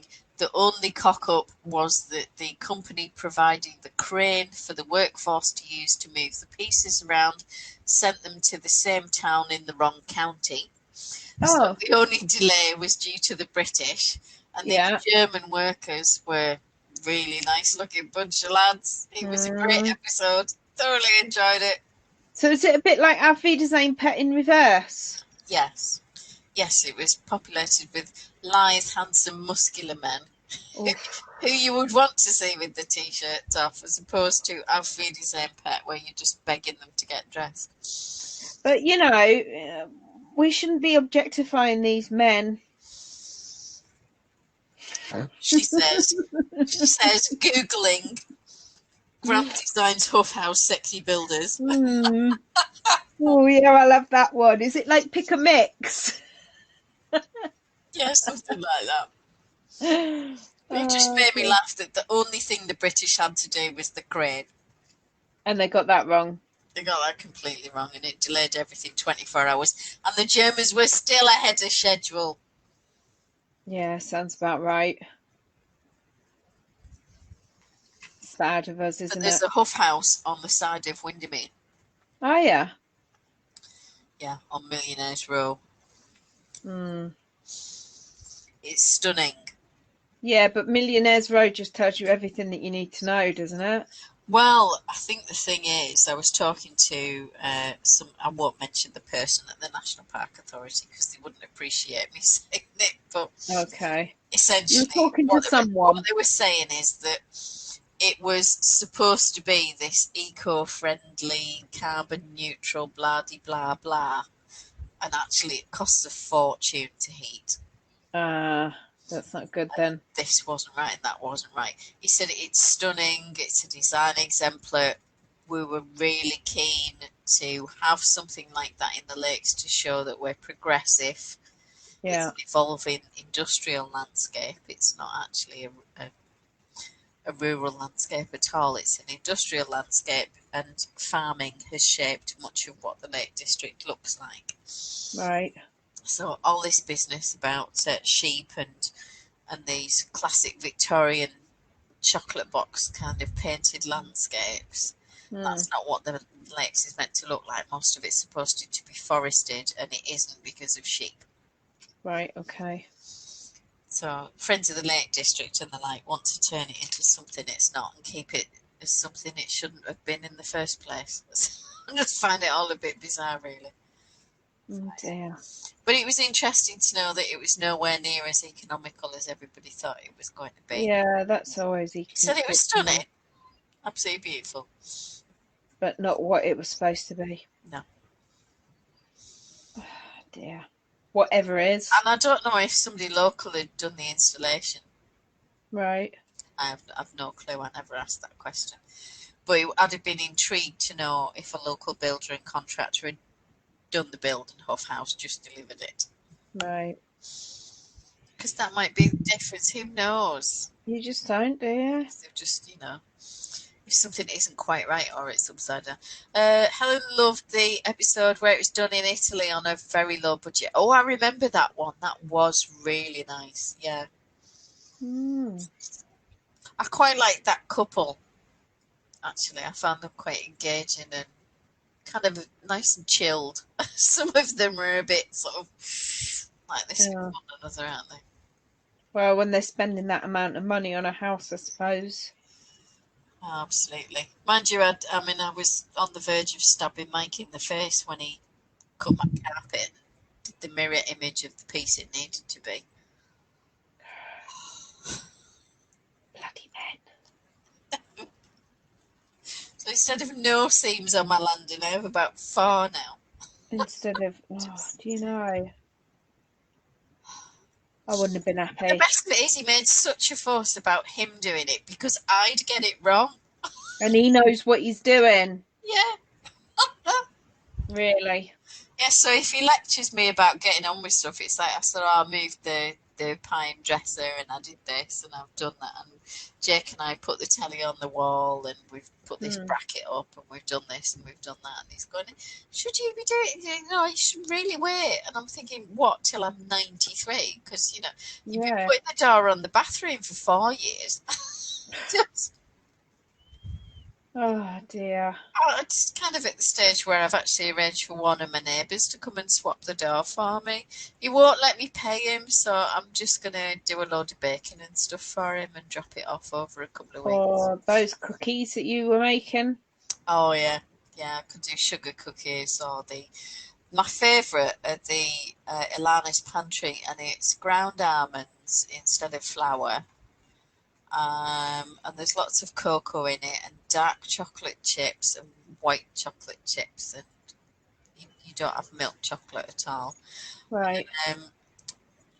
But cherries, Oh, I love cherries. chopped cherries mixed in with this bittery dark chocolate mix. And then they just make the most amazing cookies. And it's only a recipe for about 12. And if there's a village fair or something like that and I make them, they're like gone. Yeah. I never get I'm one. surprised. Despite it being something I could eat. Yeah. I should Love just make cherry. double the batch. You should. And just keep some for yourself. Yeah, Helen's saying that the fella in that house in Italy did all the stonework with his brother-in-law. Yeah, there was a really nice archway. And I liked what she'd done with the garden and their sort of view of the landscaping and how they'd done the internals of the property, because it wasn't over the top. It was all very simplistic and quite welcoming and actually a bit of a retreat. I really sort of bonded with that and thought, yeah, I really like that. There was a nice one where somebody had done up a former gîte in France. Oh, I love gîtes. Mike thought that was fabulous. Oh, I want a gîte that'd in be a France. great project to do, and I'm just thinking, Yeah. My husband isn't keen. No, Mike's not keen on anything that involves actual physical work now, which is a problem. He's got himself into a position where he's going to have to build a load of houses. Oops. Yeah, but, painted himself into the corner and then went, Oopsie. Yeah, it'd be fine. Yeah. It'll be fine. Right. 8:37. Cool. Is it my bedtime? It is time for you to get ready for bed. Yawn on demand. Oh, excuse me. Where's Arthur? He's asleep on the floor. Oh, bless. Yeah. Been a tough day.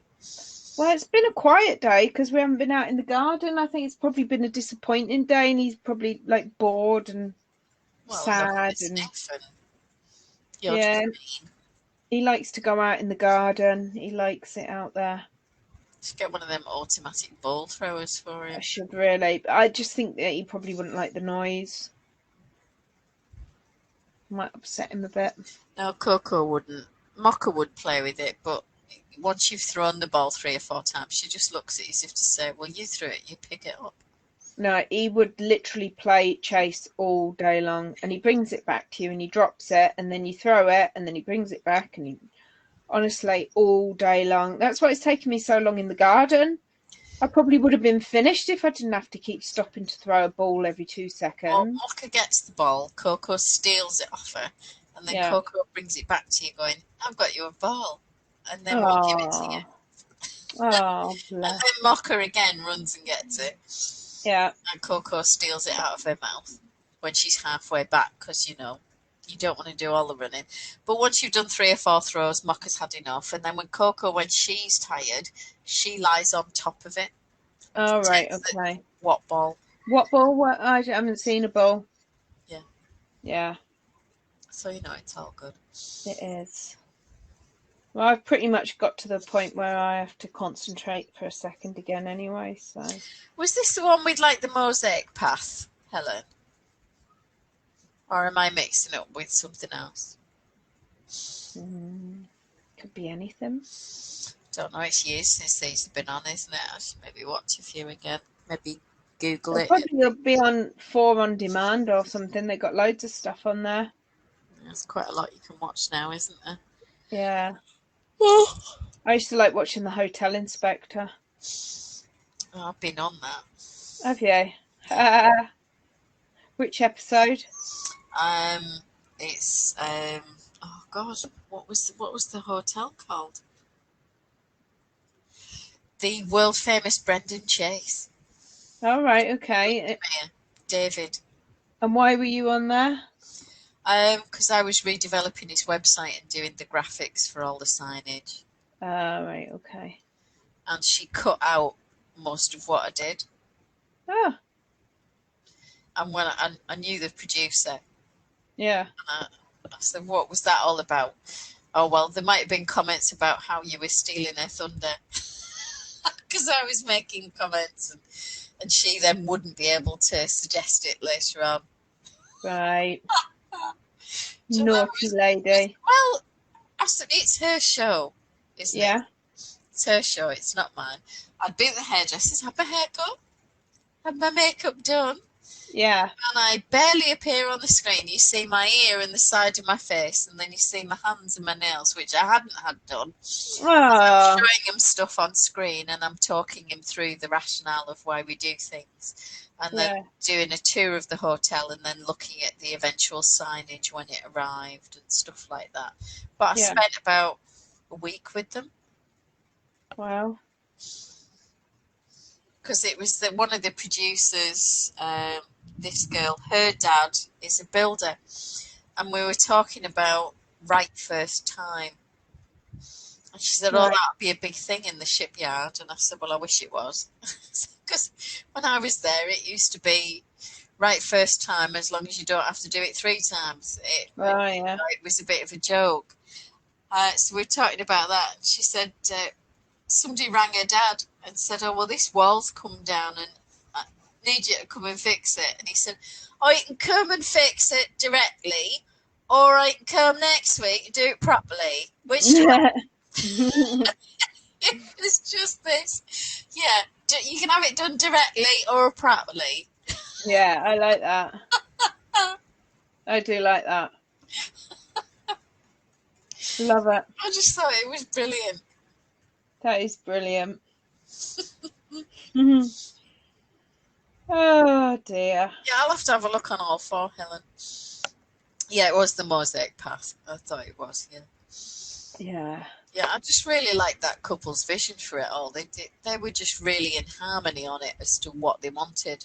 Whereas on a lot of these builds, the couples, it's like they've never even met and discussed it. Have you met me? So you think, are you two really doing this together? Because they're working on the same project. Yeah.